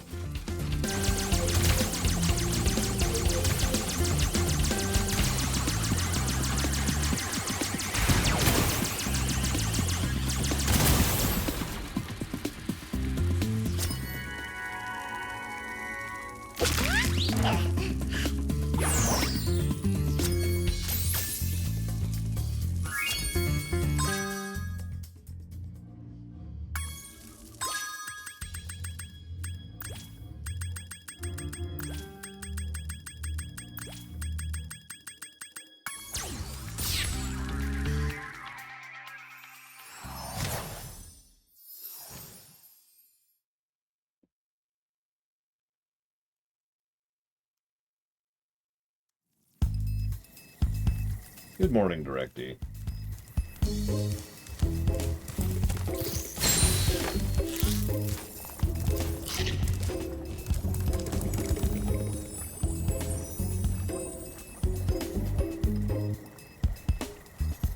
Oh yeah, could someone type in exclamation mark guess for me really quick, please?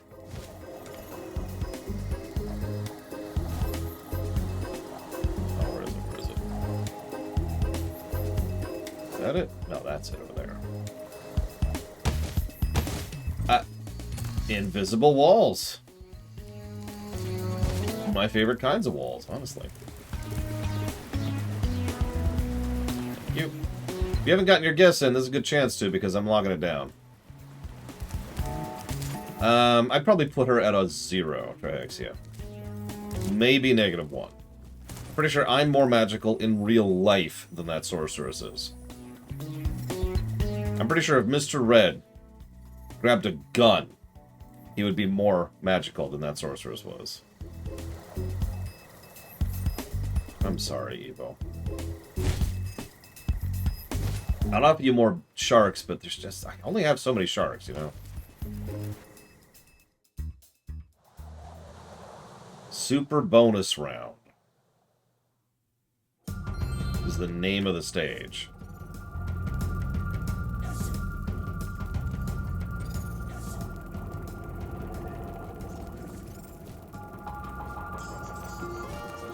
Oh, I hear that. I know what that noise means. That terrible, terrible noise. Alright, locking it down. Boop. You were warned.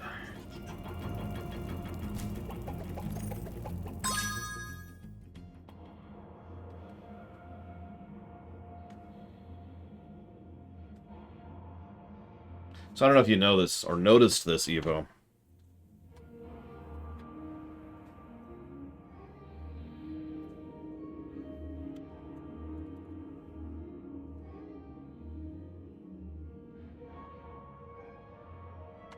I would honestly probably give that to Ripto, because the sorceress really is that pathetic. But, you know. So, my niece has named almost all of my sharks. Some of them have cool names, some of them have neat names. This shark's name is Cat, because she thought it would be funny.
I strongly recommend you never play Lotro, Gigapudding.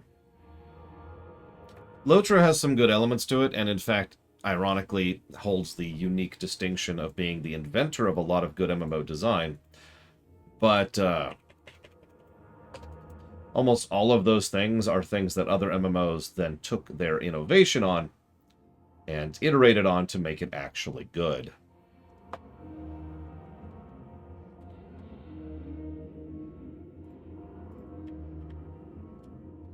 Alright. Final level.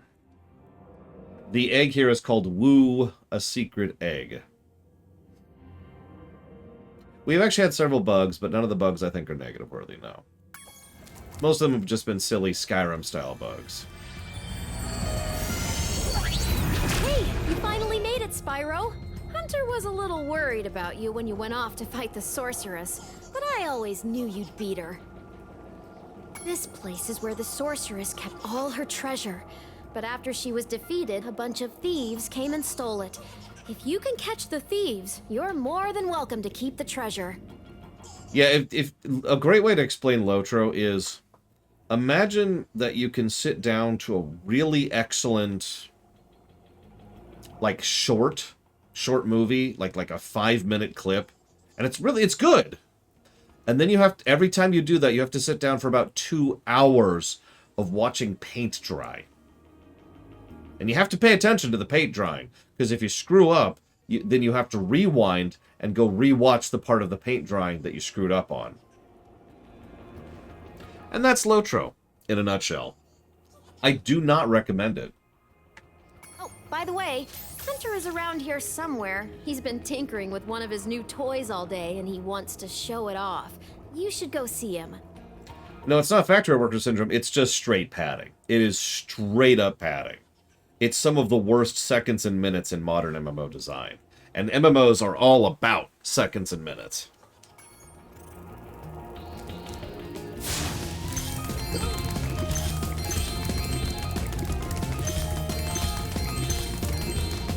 Like, even the act of looting, or, well, okay, looting got fixed, but even the act of looting used to be padding in that game.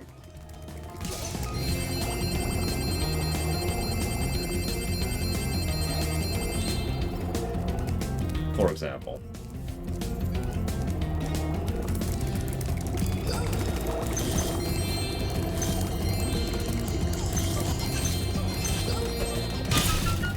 Is there an MMO that doesn't have a padding issue? No.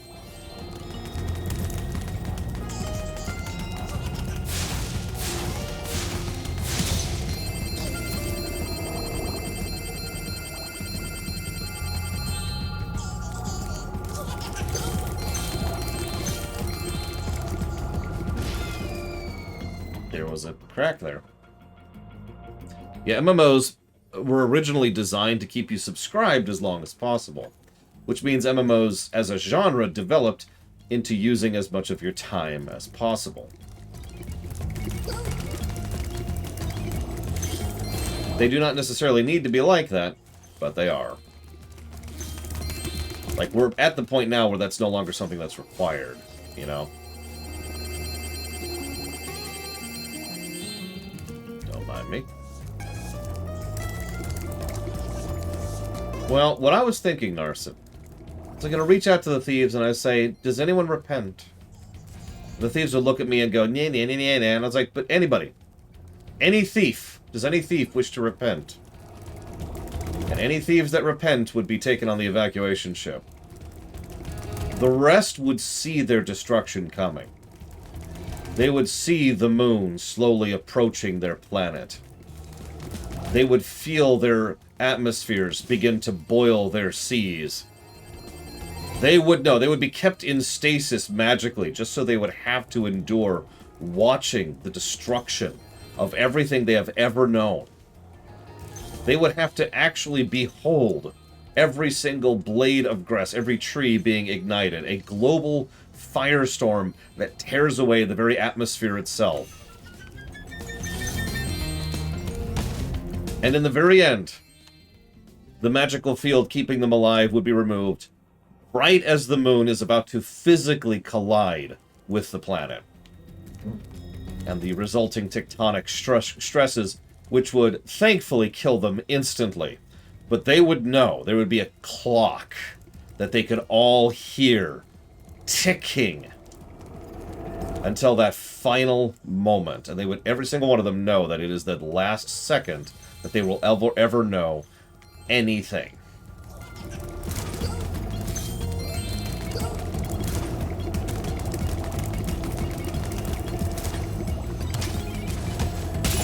Right. I like how that's just high enough that I can't hop back out of it. That's actually really wonderful. Hi, Alex.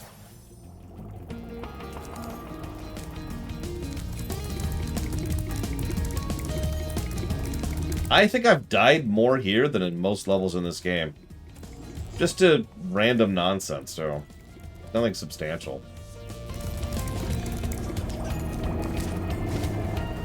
And yeah, I love the fact that the purple water is lava, which makes so much sense. It almost makes too much sense. And I love being forced to do the worst type of content that exists in these games to finish out the game. That's just the greatest thing. Like, this is neat. I actually enjoy those. But locking it behind thieves? Really, game? Okay, so that one's a 17,000. This is an 18,000. Yeah, that I fell into that hole earlier because at this angle, going full tilt, it's not super easy to see.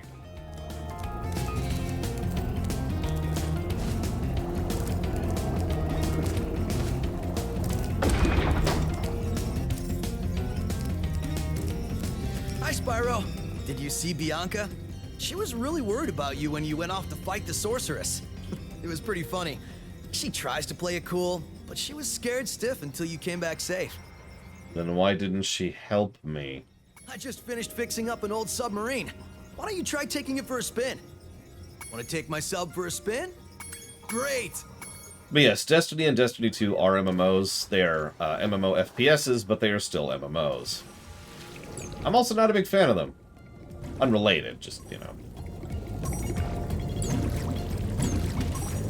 The only one I played through the main campaign at all was Destiny 2. And once we beat the main campaign, we were like, yeah, we're good. That was enough.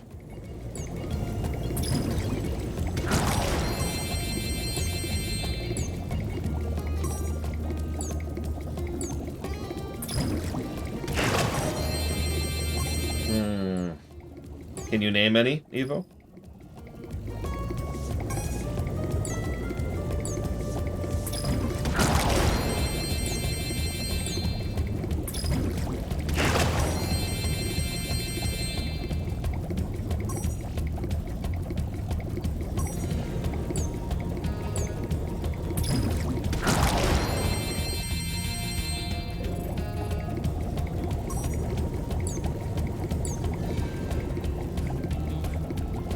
No item exchange?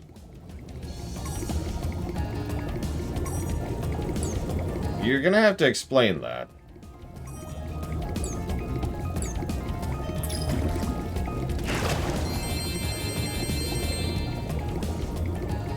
Mostly because I'm extremely stupid. Oh, no auction house. There's no auction house in Destiny? Wow, that's funny. I didn't know that.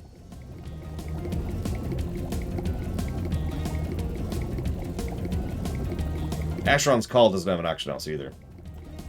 Or EverQuest, or Ultima Online.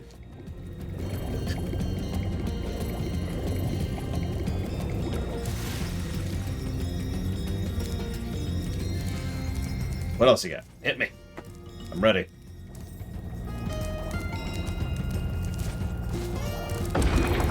I am surprised by that, given how much loot is a thing in Destiny 2. Check it out. This is the world's fastest turbo snowboard course. The local champions are the Sasquatch 6, a gang of Yetis on souped-up snow discs. I bet that you could outrace the lot of them. If you win, we'll get a huge pile of treasure. If you lose, I'll have to slick down the whole course with my tongue. That makes me very tempted to lose on purpose. So, ready to race? Right on! Oh my god, it's this crap? This? Really?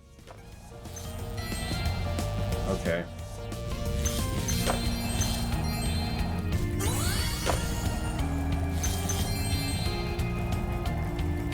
Why is this your big bonus stage? You have managed to compile most of the legitimately irritating minigames from the rest of the game into one place, and then said, "You're welcome." Like, so I didn't complain about this last time because it's a relatively minor thing, but it's still irritating how in the submarine sections, when you're locking on to the enemy, the lock-on depends on your camera, not your sub. I actually demonstrated this about a minute ago if you were paying attention. Because if I'm tilting after someone and they go around a corner, it doesn't matter if they're still in full view of my sub, they have gone out of view of my camera. And therefore, I can no longer see them, and the lock-on gets lost.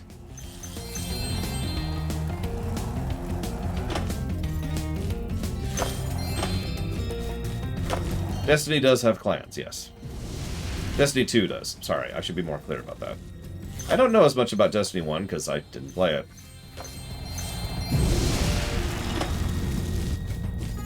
I mean, hell, Counter-Strike has clans. That's not a big feat, really.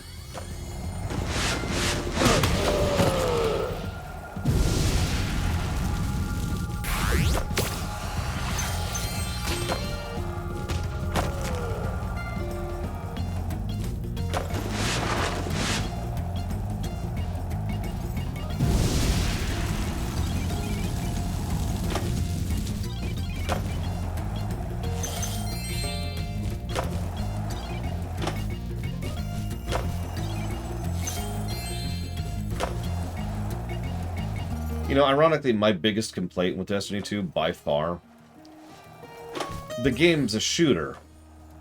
And so... I'm saying this wrong. The guns are okay, but then they have classes, except the classes suck, because each class effectively has one ability. I'm being a little facetious, but only a little. So each class has one thing it can do, and otherwise everyone's just a person with a gun. I think my tongue is frozen. You better not lose again. Okay, you got me there, game. Yeah, no, it's very basic. That's the problem. The guns are decent, and the classes have an ability, but that's it. It's very, very basic. That's one of the reasons I was bored, you know, halfway through the campaign. Like, okay. Okay. And the story is Bungie. And anybody who's ever actually looked into Bungie games knows what I mean by that. Because Bungie has a particular style of storytelling. If you're into it, you're into it. And if you're not, you're not.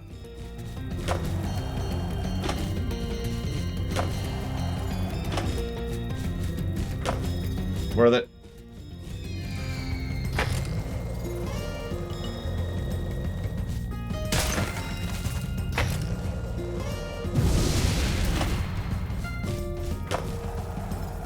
Like, you ever want to know what Bungie storytelling is like in a nutshell? Look up Marathon. Jesus Christ.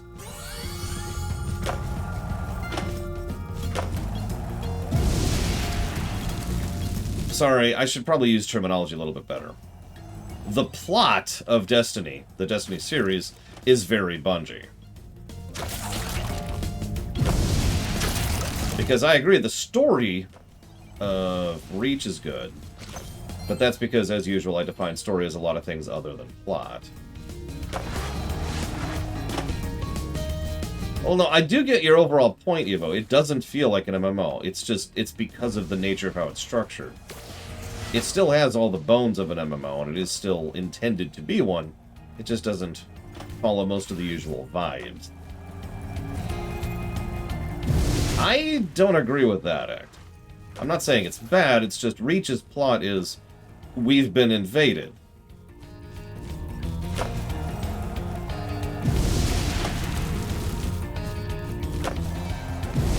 Ooh, what? Huh?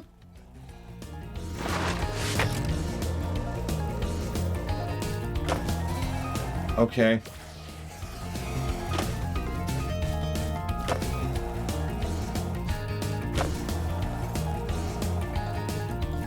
Yeah, at this point, I'm not even sure I care.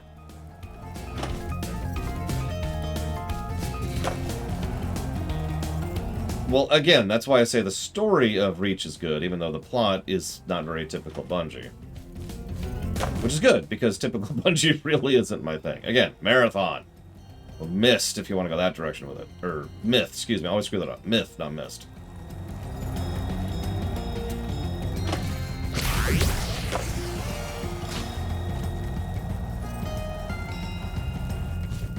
Like, there's this moon that is the embodiment of an entity which may or may not be sentient, which calls itself the Light, which actually has to do with the way that the galaxy is structured, not anything to do with anything else you're probably thinking of when you think of the word the Light. And there's this eternal war between the light and the dark, and actually light and dark are really just philosophies. I bit my tongue. Okay. It's a whole thing. It's very Bungie, like I said. God damn it. An example of a really good plot, Final Fantasy Tactics. We actually talked about this semi-recently.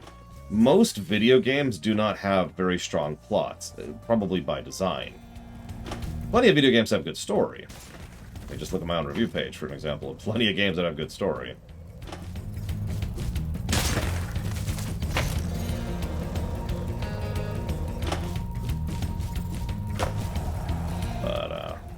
Oh, that's right, Mandalore did do a series of videos on Marathon. Oh my god. Little grain of salt, but yeah, he tends to do some interesting coverage of things. Okay, I'm not even sure what happened there. This is just... Can I restart? Can I just restart right now?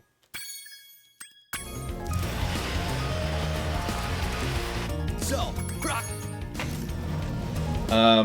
Fantasy War of the Roses Act.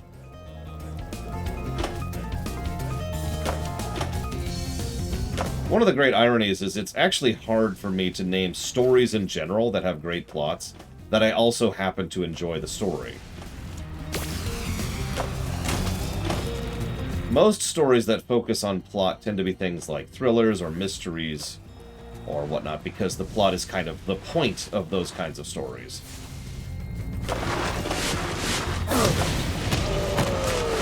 And I tend to not be into those kind of stories by default. Oh, the hammer... these are much worse than Nobody. These are much worse. The Nobody's trying to get me killed here.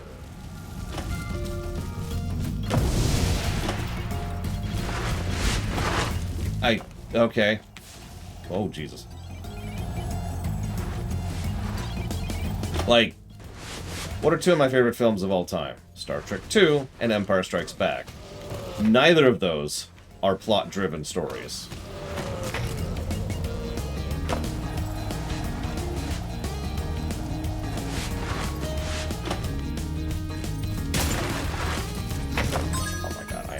Sick of this. So, Prime.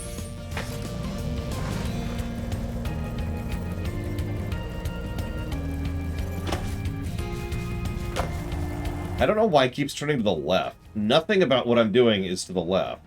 There's no left happening here, and yet it keeps turning. You've seen it several times, where it's like whoop, and then it just turns for no reason. And it takes forever to die, the whole time at which the rest of the racers are still going, because this is now Mario Kart.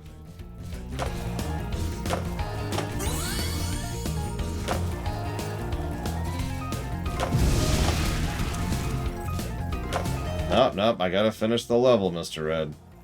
Gotta do my due diligence and give this game as many negatives as possible. Like, it happened there, too. I was trying to flip straight vertically, and it was like, I'm gonna do this weird diagonal thing.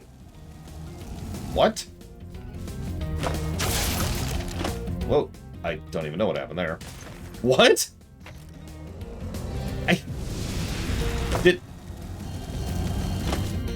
Did Bob from accounting program this level? Is that what's going on here? Because that would explain a lot, really.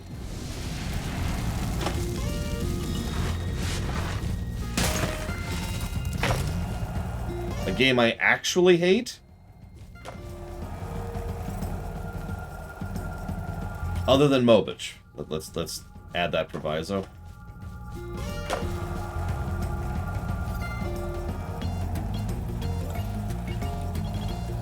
Because I can think of several individual Mobich games that I legitimately hate. Anyways, let's give up on this. So, yeah, like Diablo Immortal, I hate. Without hesitation. Why are you doing that? No, Franbo would not fit. So,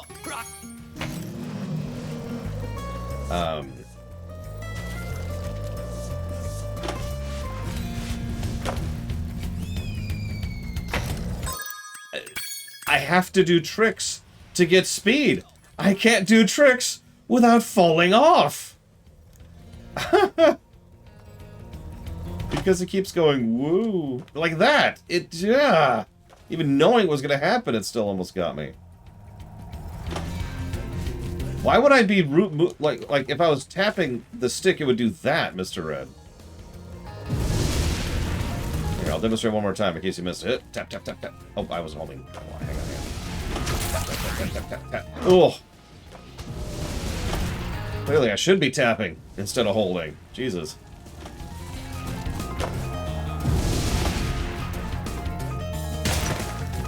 I got greedy. Ah, greed mode. Damn it. Really irritating to do. Ah, more greed. Yeah, okay, I cannot do 3 loops. It's just not happening. Except if I do 2 loops, that happens. The crap, game. So,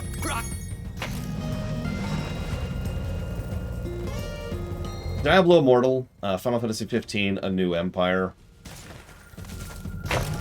What?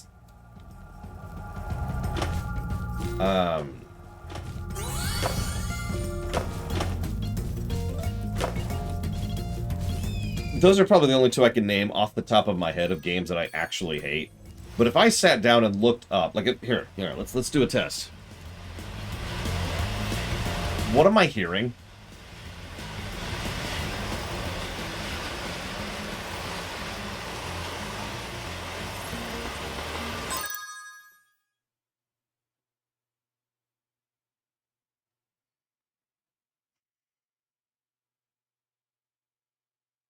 Most financially successful mobile games. I'm using a PS3 controller, which has had no issues until this very level. Alright, so. I love how I haven't heard of most of these. Okay, so Clash of the Clans, I hate. Pokemon Go, I hate. Candy Crush, I hate. A lot of these I don't recognize. Lords Mobile, I hate. Homescapes, I hate.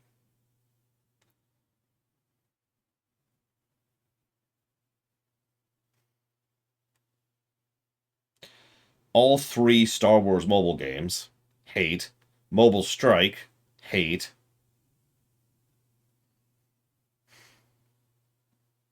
We're down into the 50s now, by the way. These games have merely made several $100 million. There's A New Empire. By the way, you're probably wondering, what are the actual top-grossing games? Honor of Kings, which I've never heard of. Monster Strike, which I've never heard of. Puzzle and Dragons, which I've never heard of. And then PUBG, which I hate. So,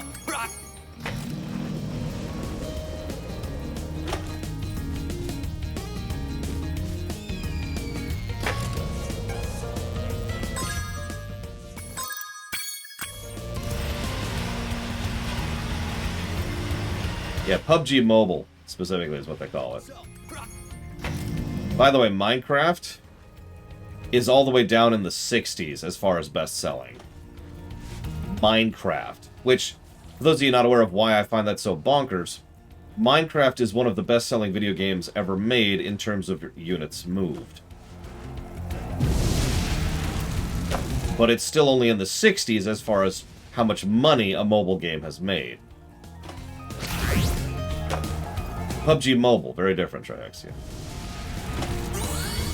Also, PUBG's kind of a crap game anyways. More of a proof of concept than a video game. You know.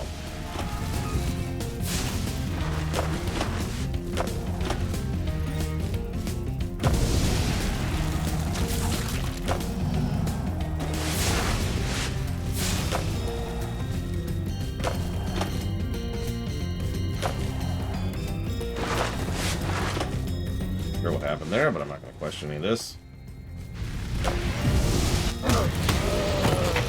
That is the exact same bug twice in a row that hit earlier.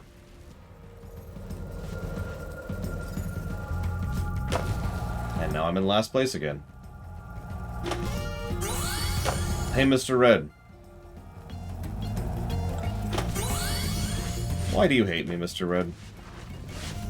Is it just the violent rejection of all that is good in this world? She played it like 5 years ago, Trihexia.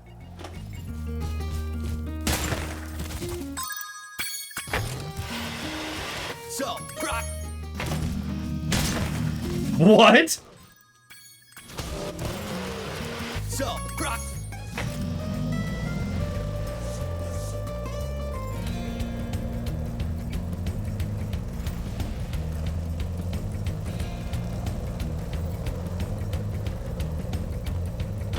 So, what was I saying? What is happening? Why is this level so crap? Why do the physics not on this level?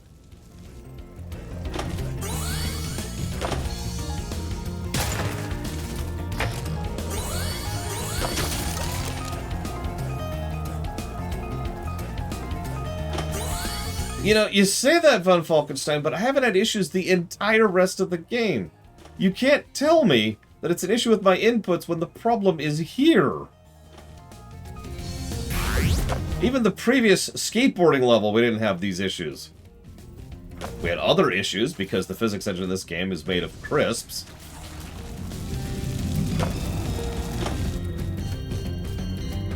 Like, the physics are wrong here. The collision model is wrong. It's not the collision model. It's the thing that determines how the terrain interacts with you, which is usually meshed on top of the actual collision model. But I don't remember what that's called right now. So we're just going to call it the collision model and say screw it. It's okay, we can totally beat this without doing any tricks or having any boosts. We got this. In a level where the enemies are unfairly faster than you, and rely on you doing tricks constantly to keep up.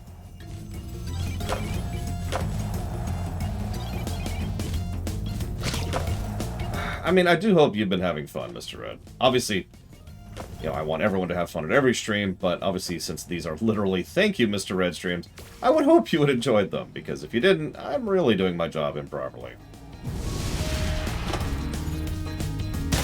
No.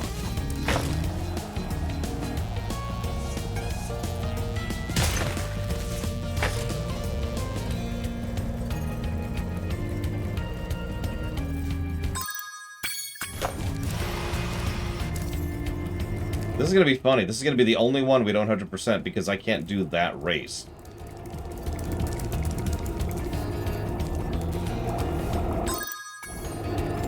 Like, that's going to be my life. We're not going to 100% one of these games because of a terribly designed level. Not because it's hard, but because it literally isn't working right. Yeah, this is it. This is the barrier. We have to do this to do the other one.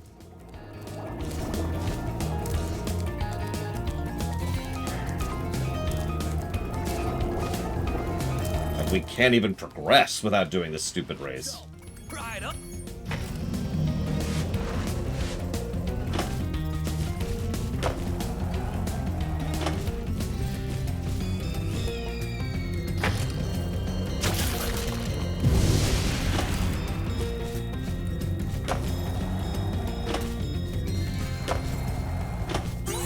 I only saw one door of Unfalkenstein, but I believe you. Actually, I don't believe you at all, and I think you're lying to me. But I'm not sure why you'd lie to me. So now it's like a mystery.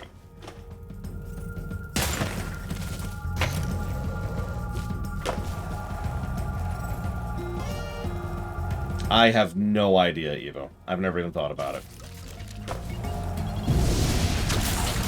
I mean, okay, so the first... I can tell you one thing, actually, because I have thought about one thing. Since it's a military ship, the bridge is kind of in the middle-ish of the actual ship. So the majority of their ability to see outside of the ship is all due to sensors and screens, right? I am more of a 90%er than a 100%er. And this, we're about to prove that right, because I cannot beat this level.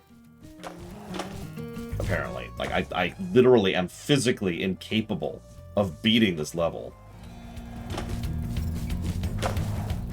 Like... So, Brock...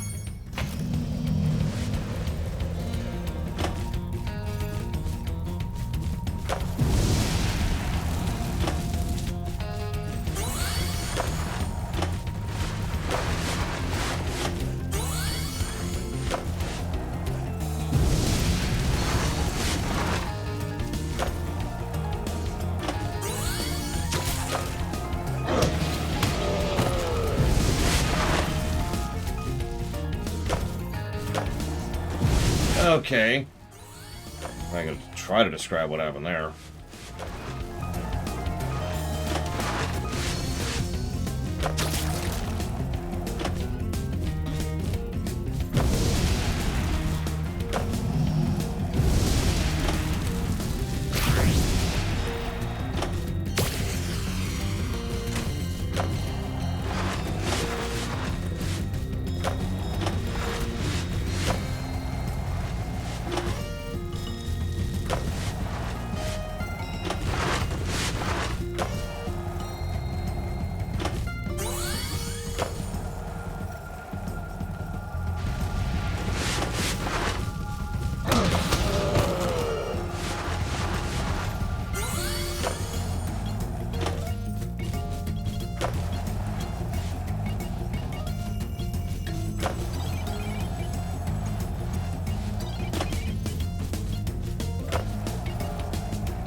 Damn it! Come on, game.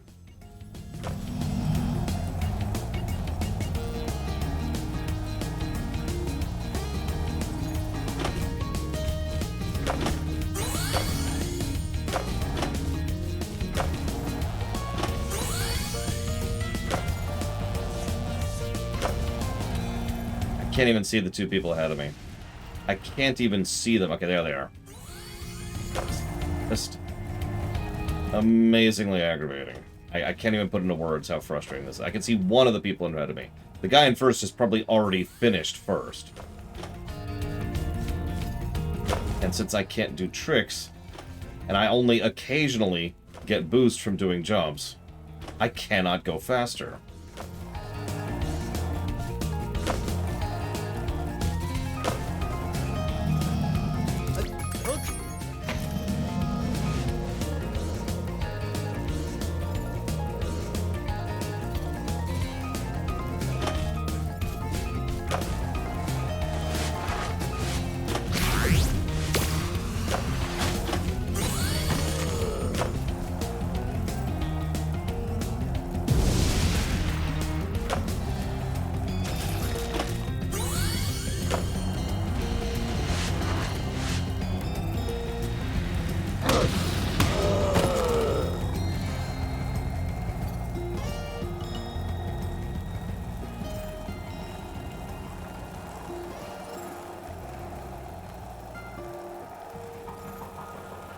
I really think that speaks for itself.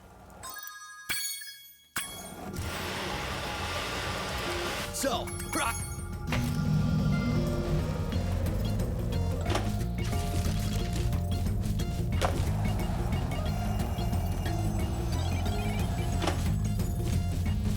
Hi, Baron.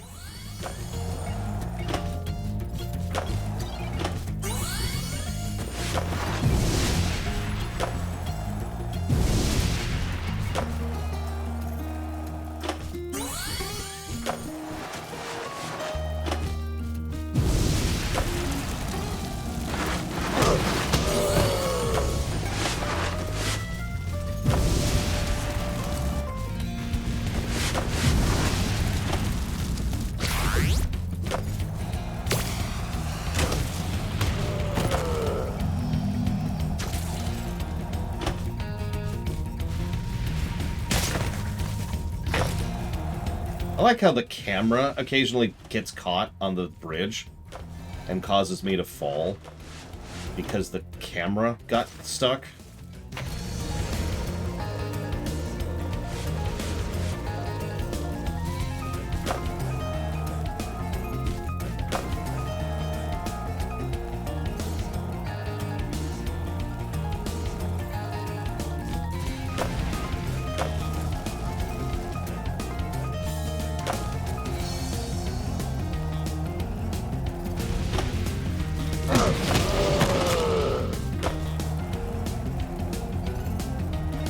So, you want to hear something really weird?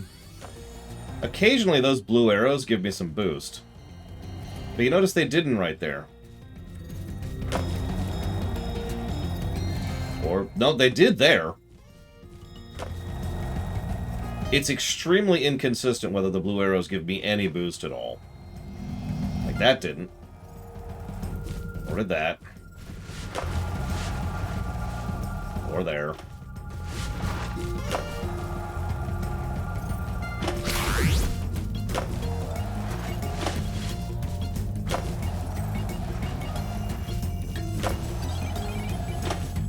I'm going to give this 3 negatives. I'm going to give it 1 negative for being another stupid chase race, which has all the problems every other chase race has had in this entire game. The other 2 negatives are the fact that this is clearly one of the most unfinished, unpolished, untested, buggy-ass levels in the entire game. Someone asked earlier if we'd given any negatives for bugs. The answer was no, because all the bugs were mostly cosmetic. That was probably 20 minutes ago I was asked that question. And here we are.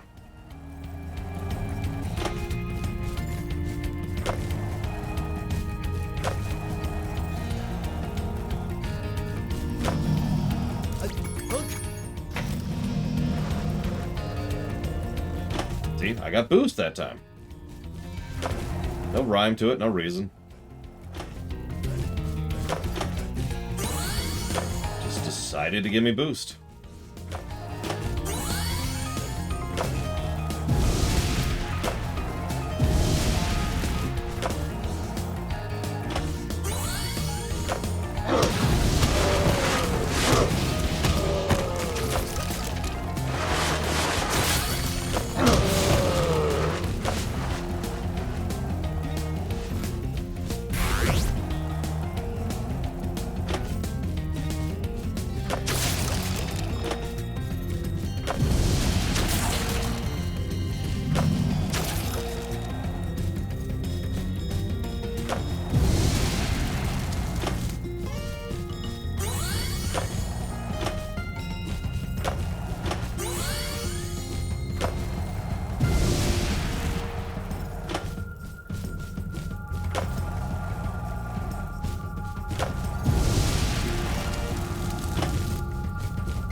Yes! You schooled them like a bunch of frostbitten, flat-footed, molasses-eating, lead-pants-wearing, cross-eyed glacier trolls riding slabs of plywood with sandpaper on the bottom. And we want some shiny stuff, too.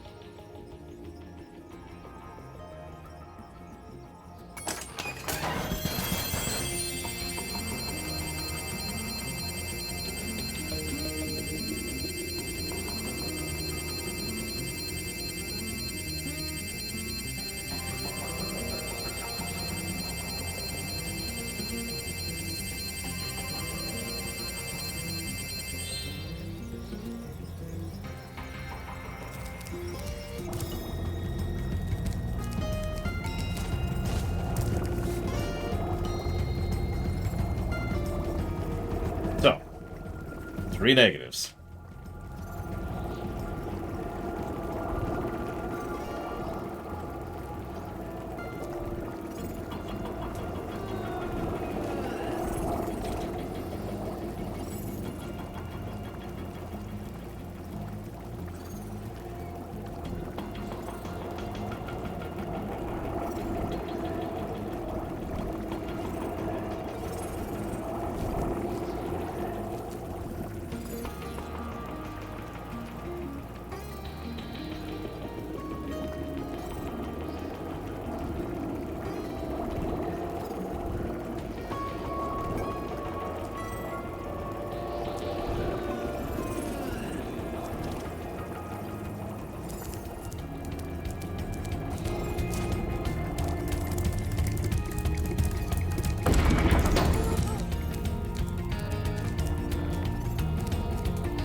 Did I just run into his falling debris, and that caused a collision, which caused me to fall out of flight?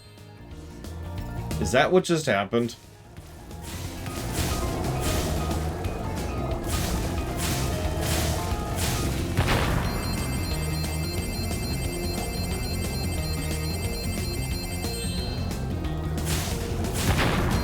Yep. Wow. The debris has collision as it flies out. You are truly the greatest generation. All due insult intended. You've heard of all due respect. It's similar. With all due insult, what the crap?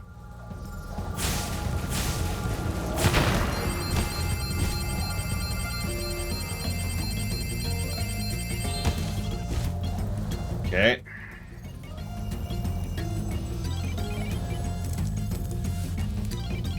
Hey, you finally made it, Spyro. This place. Oh, wow. Okay.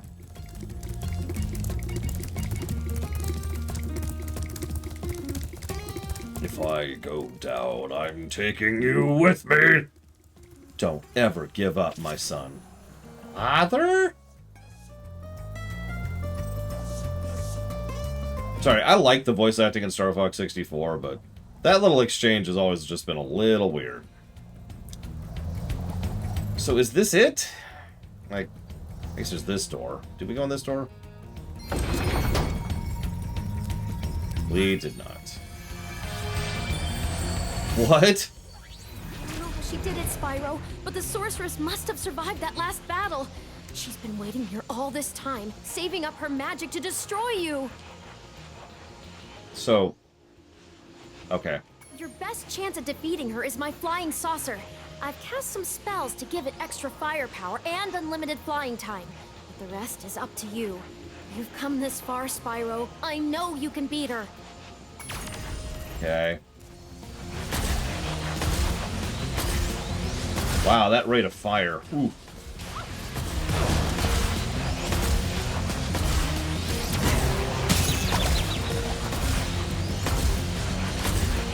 Oh god, you gotta lead these shots hard. Look at that.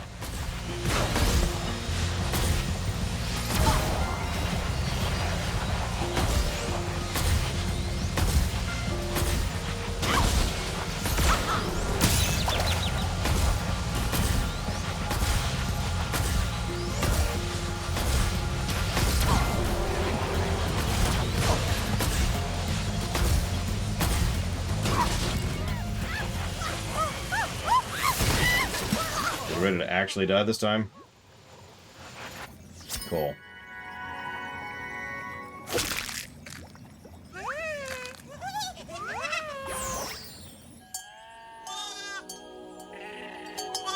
And time.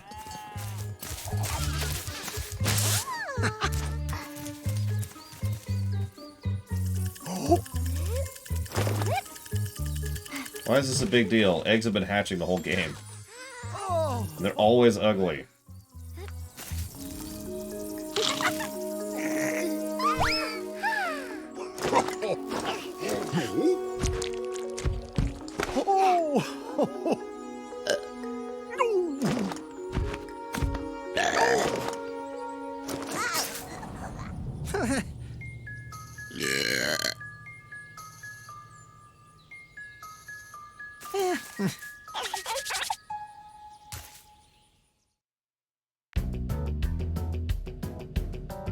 Hang on, is it the same credits?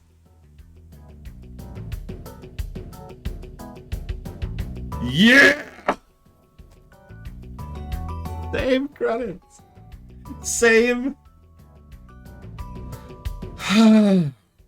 Get off my screen.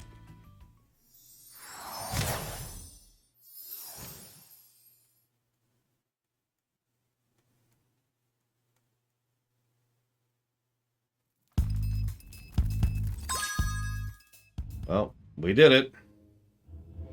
117%. We have 20,002 gems because of that one bug. What's a Fimale Giga Pudding? Can you eat it?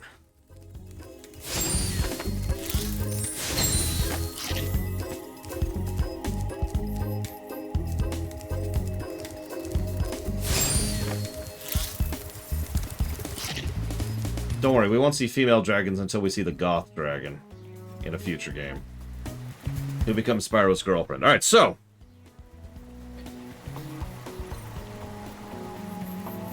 That sucked. But we did it. Let's look at our score, shall we? Oh my god. It's the worst score I've ever given a video game. Is what some people on YouTube are going to say. You know what? Hang on.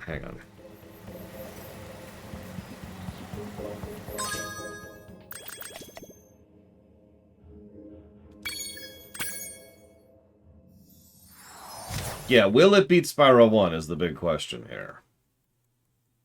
It will beat Spyro 2, pretty much guaranteed. Spyro 2 did not score super well.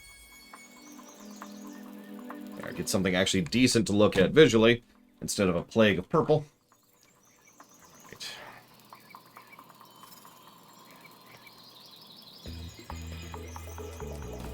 Yeah, Spyro...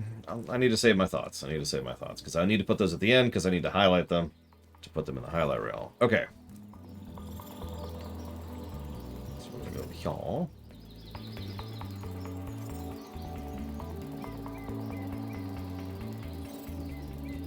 here. Another minigame negative. Gotta love minigame negatives. They are the best, of course. 6 of the 15 negatives are minigame negatives. I think that says all it really needs to.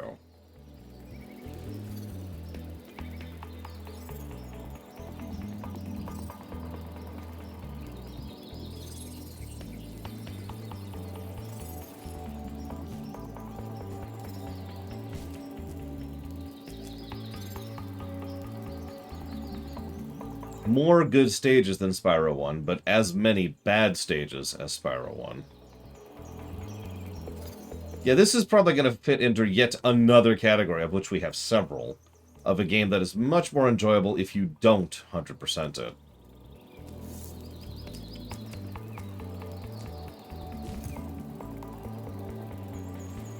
Like Final Fantasy X, yeah, exactly. Or Ocarina of Time is another one. And there's others. Or Mario Sunshine. Mario Sunshine still has a lot of problems because a lot of Mario Sunshine's problems. You have to do a lot of the stages in Mario Sunshine to progress through it. Like, you have to, I think it's 80%. I forget the exact number, but what I would call you have to 80% in order to progress.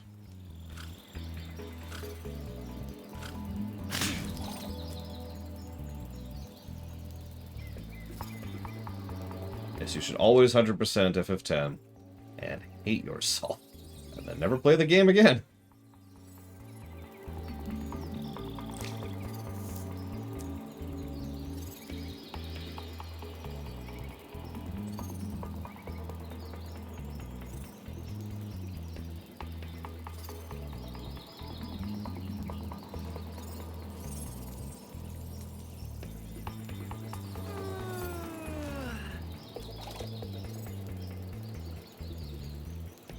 Probably a hard-boiled one. And you know what? I'm kind of okay with that.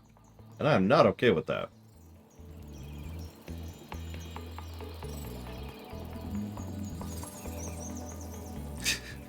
See, what I should do is I should just score them better, Mr. Red.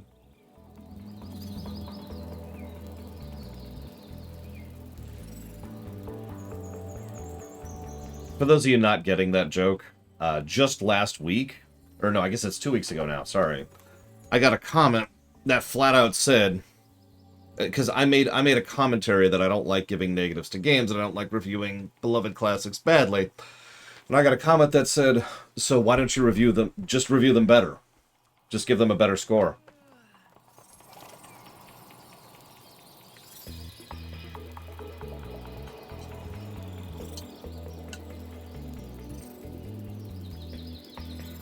Yeah, you want to know what defines the difference between a plus 100 game and a plus 200 game? A plus 200 game is a game that's actually fun. It's 100%. Where the score goes up when you're doing all the content, not down.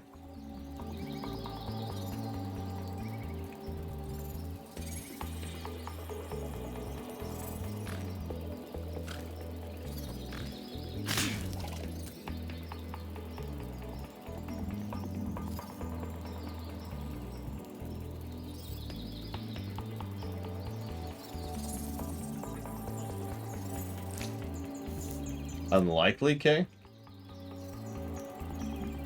Possible, but unlikely.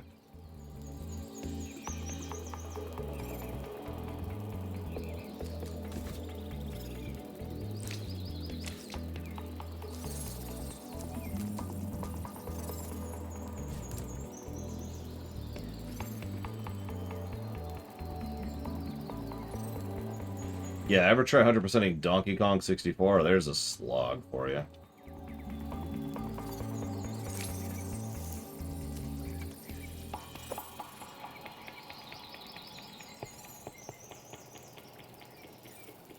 Making me 100% a Xenoblade game? Do me a favor, look up Xenoblade, first one, and then look it up on how long to beat for the 100% category.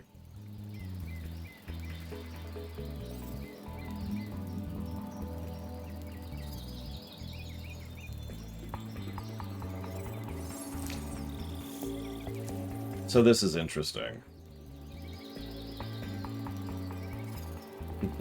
Why, Rex? Why? Why would you do that?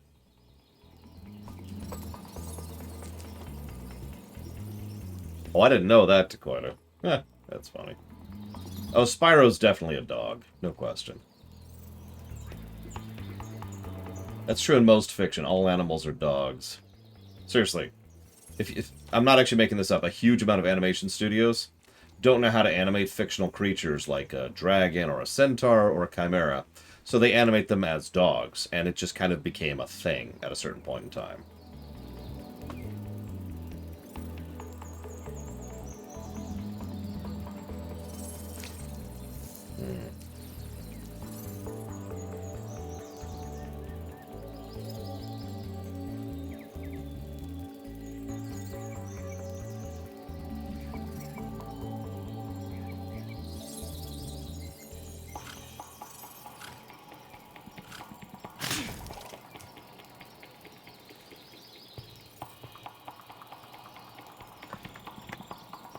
So the final story score for Spyro 3 is +8 to story, which is significant because Spyro 1's final story score was +9. Now you're probably wondering, how the hell could that be true? Brickwork, and custom animations, and custom sprite work. The polish I mentioned earlier pushes the story overall of Spyro 1 above Spyro 3. Spyro 3 actually has more things of what you would traditionally consider storytelling. But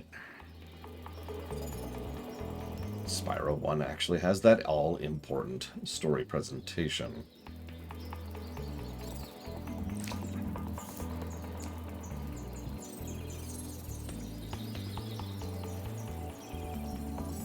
What was this?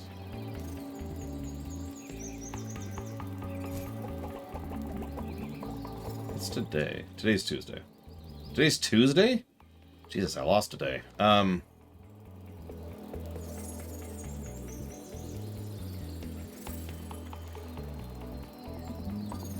exactly, Mr. Red.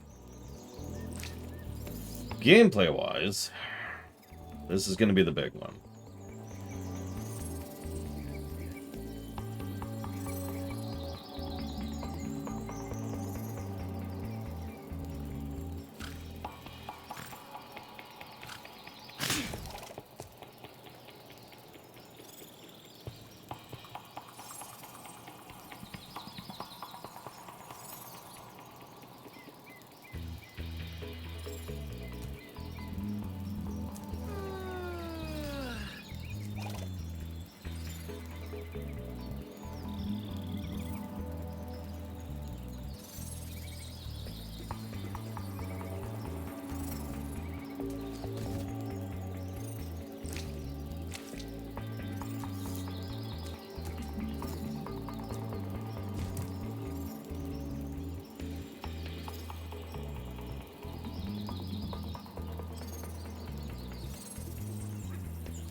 Replayability?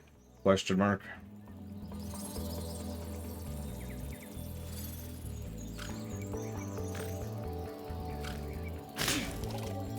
I should probably mention we didn't give 1 or 2 a replay positive.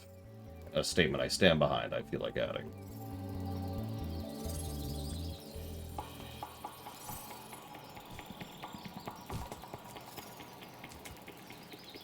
Okay, I did.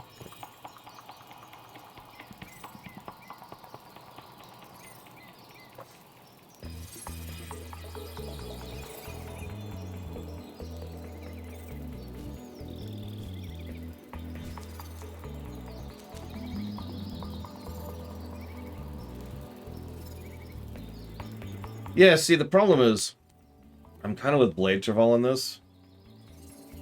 I agree that the overall level design is a bit better. In fact, this game is beating Spyro 1 in level design. But those minigames really drag it down, and a lot of them aren't optional. Like, you need, what, 100 eggs to progress? There are 150 eggs, and that's counting the bonus optional stuff. That's not a lot of things you can skip.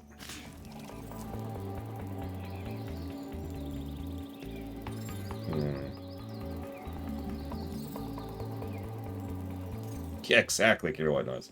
Like, God damn it. I think we're going to rate it the same way we did the other Spyro games. Let's just make that a wash.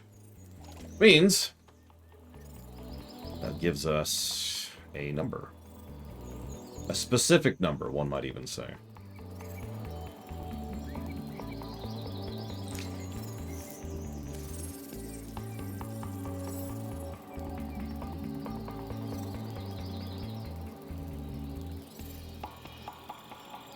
Let me do some math.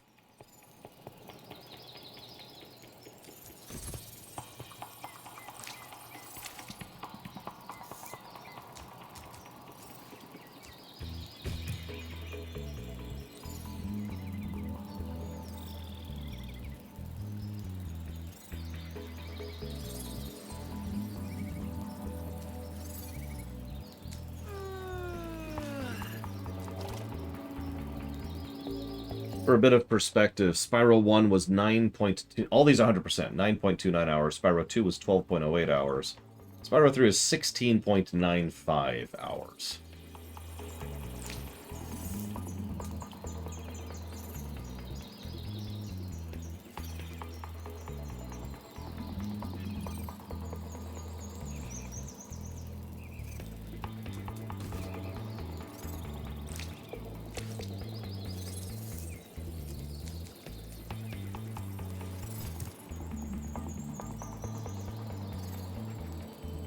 Yeah, we spent entirely too much time on that last bonus level.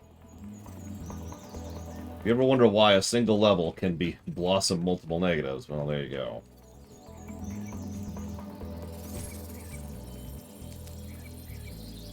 Can I get a drum roll? Can I get a drum roll, please?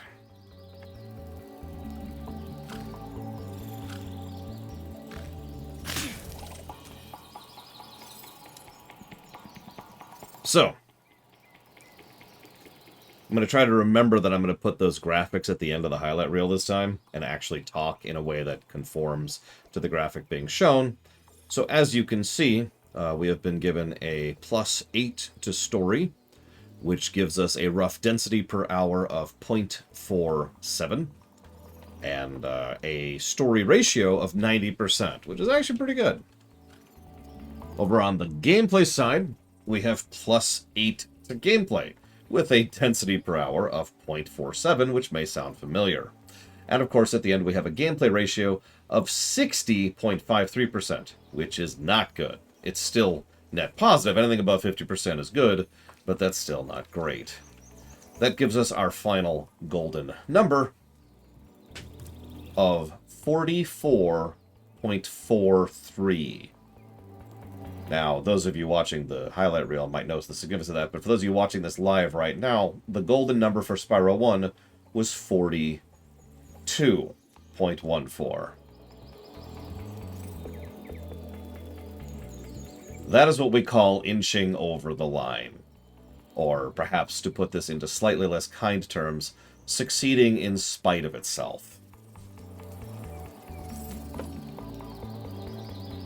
Honestly, I think Spyro 3 would have... So let me get my final thoughts. I think Spyro 3 would have scored substantially better if they would have quit the goddamn minigames thing, if the game had the polish that the first game had, and if the game was actually properly tested and played the way it is supposed to play, instead of having this buggy ass mechanics and jumps and just all the physicsy issues we kept running into.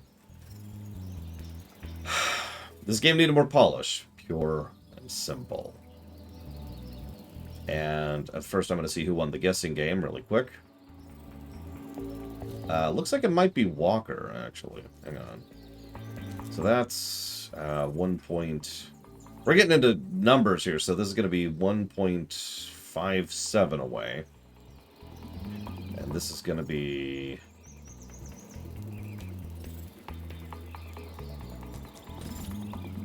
$1.33. Jesus. So it is going to go to Walker. Wow, that's a little close. Which will, of course, go to Firewatch. Yeah, no, so I don't have much else to add, but I'm going to try to do my best here, as I always do. Spyro 3 feels like the most complete product, but also... I'm saying that wrong. That's actually the total wrong thing. It feels like the least complete product of the most complete content. The core content of Spyro 3, the meat of the game, is definitely superior to both previous games in my opinion, but it feels like someone was throwing paint at the wall as fast as they possibly could in order to get that sucker, you know, the proper color in time for whatever reason they're painting. This is the worst analogy I've ever given, but this is still the analogy I'm sticking with. Because it is very clear that they did not know or did not care enough on either how to or... Wow, I can't talk today. I'm never doing ruminations again because I can't talk anymore. That's actually the real reason I've lost my ability to speak coherently. So it feels like they were so rushed and so untested, and there were so many decisions that I could point to over and over and over again, which all boiled down to nobody's going to notice, nobody's going to care, just get the game functional and then get it shipped. Something that happens a lot in video game, in story, in shows, in movies, in music, like just everywhere. It is an extremely common problem, and here we are. Yeah, it was a cash grab. And that sucks, because I think that if Spyro 3 got the polish of Spyro 1, it would stomp Spyro 1. Unfortunately, what we have now is this. So, I'm going to go ahead and do my usual post-stream paperwork. Not 100% sure the highlight reel is going to go live today. That takes extra time. But we are going to be starting our second stream at some point today, and that will be The Bard's Tale. No, not that one. No, not that one. No, not that one. I hope you've enjoyed. I'll see you next time.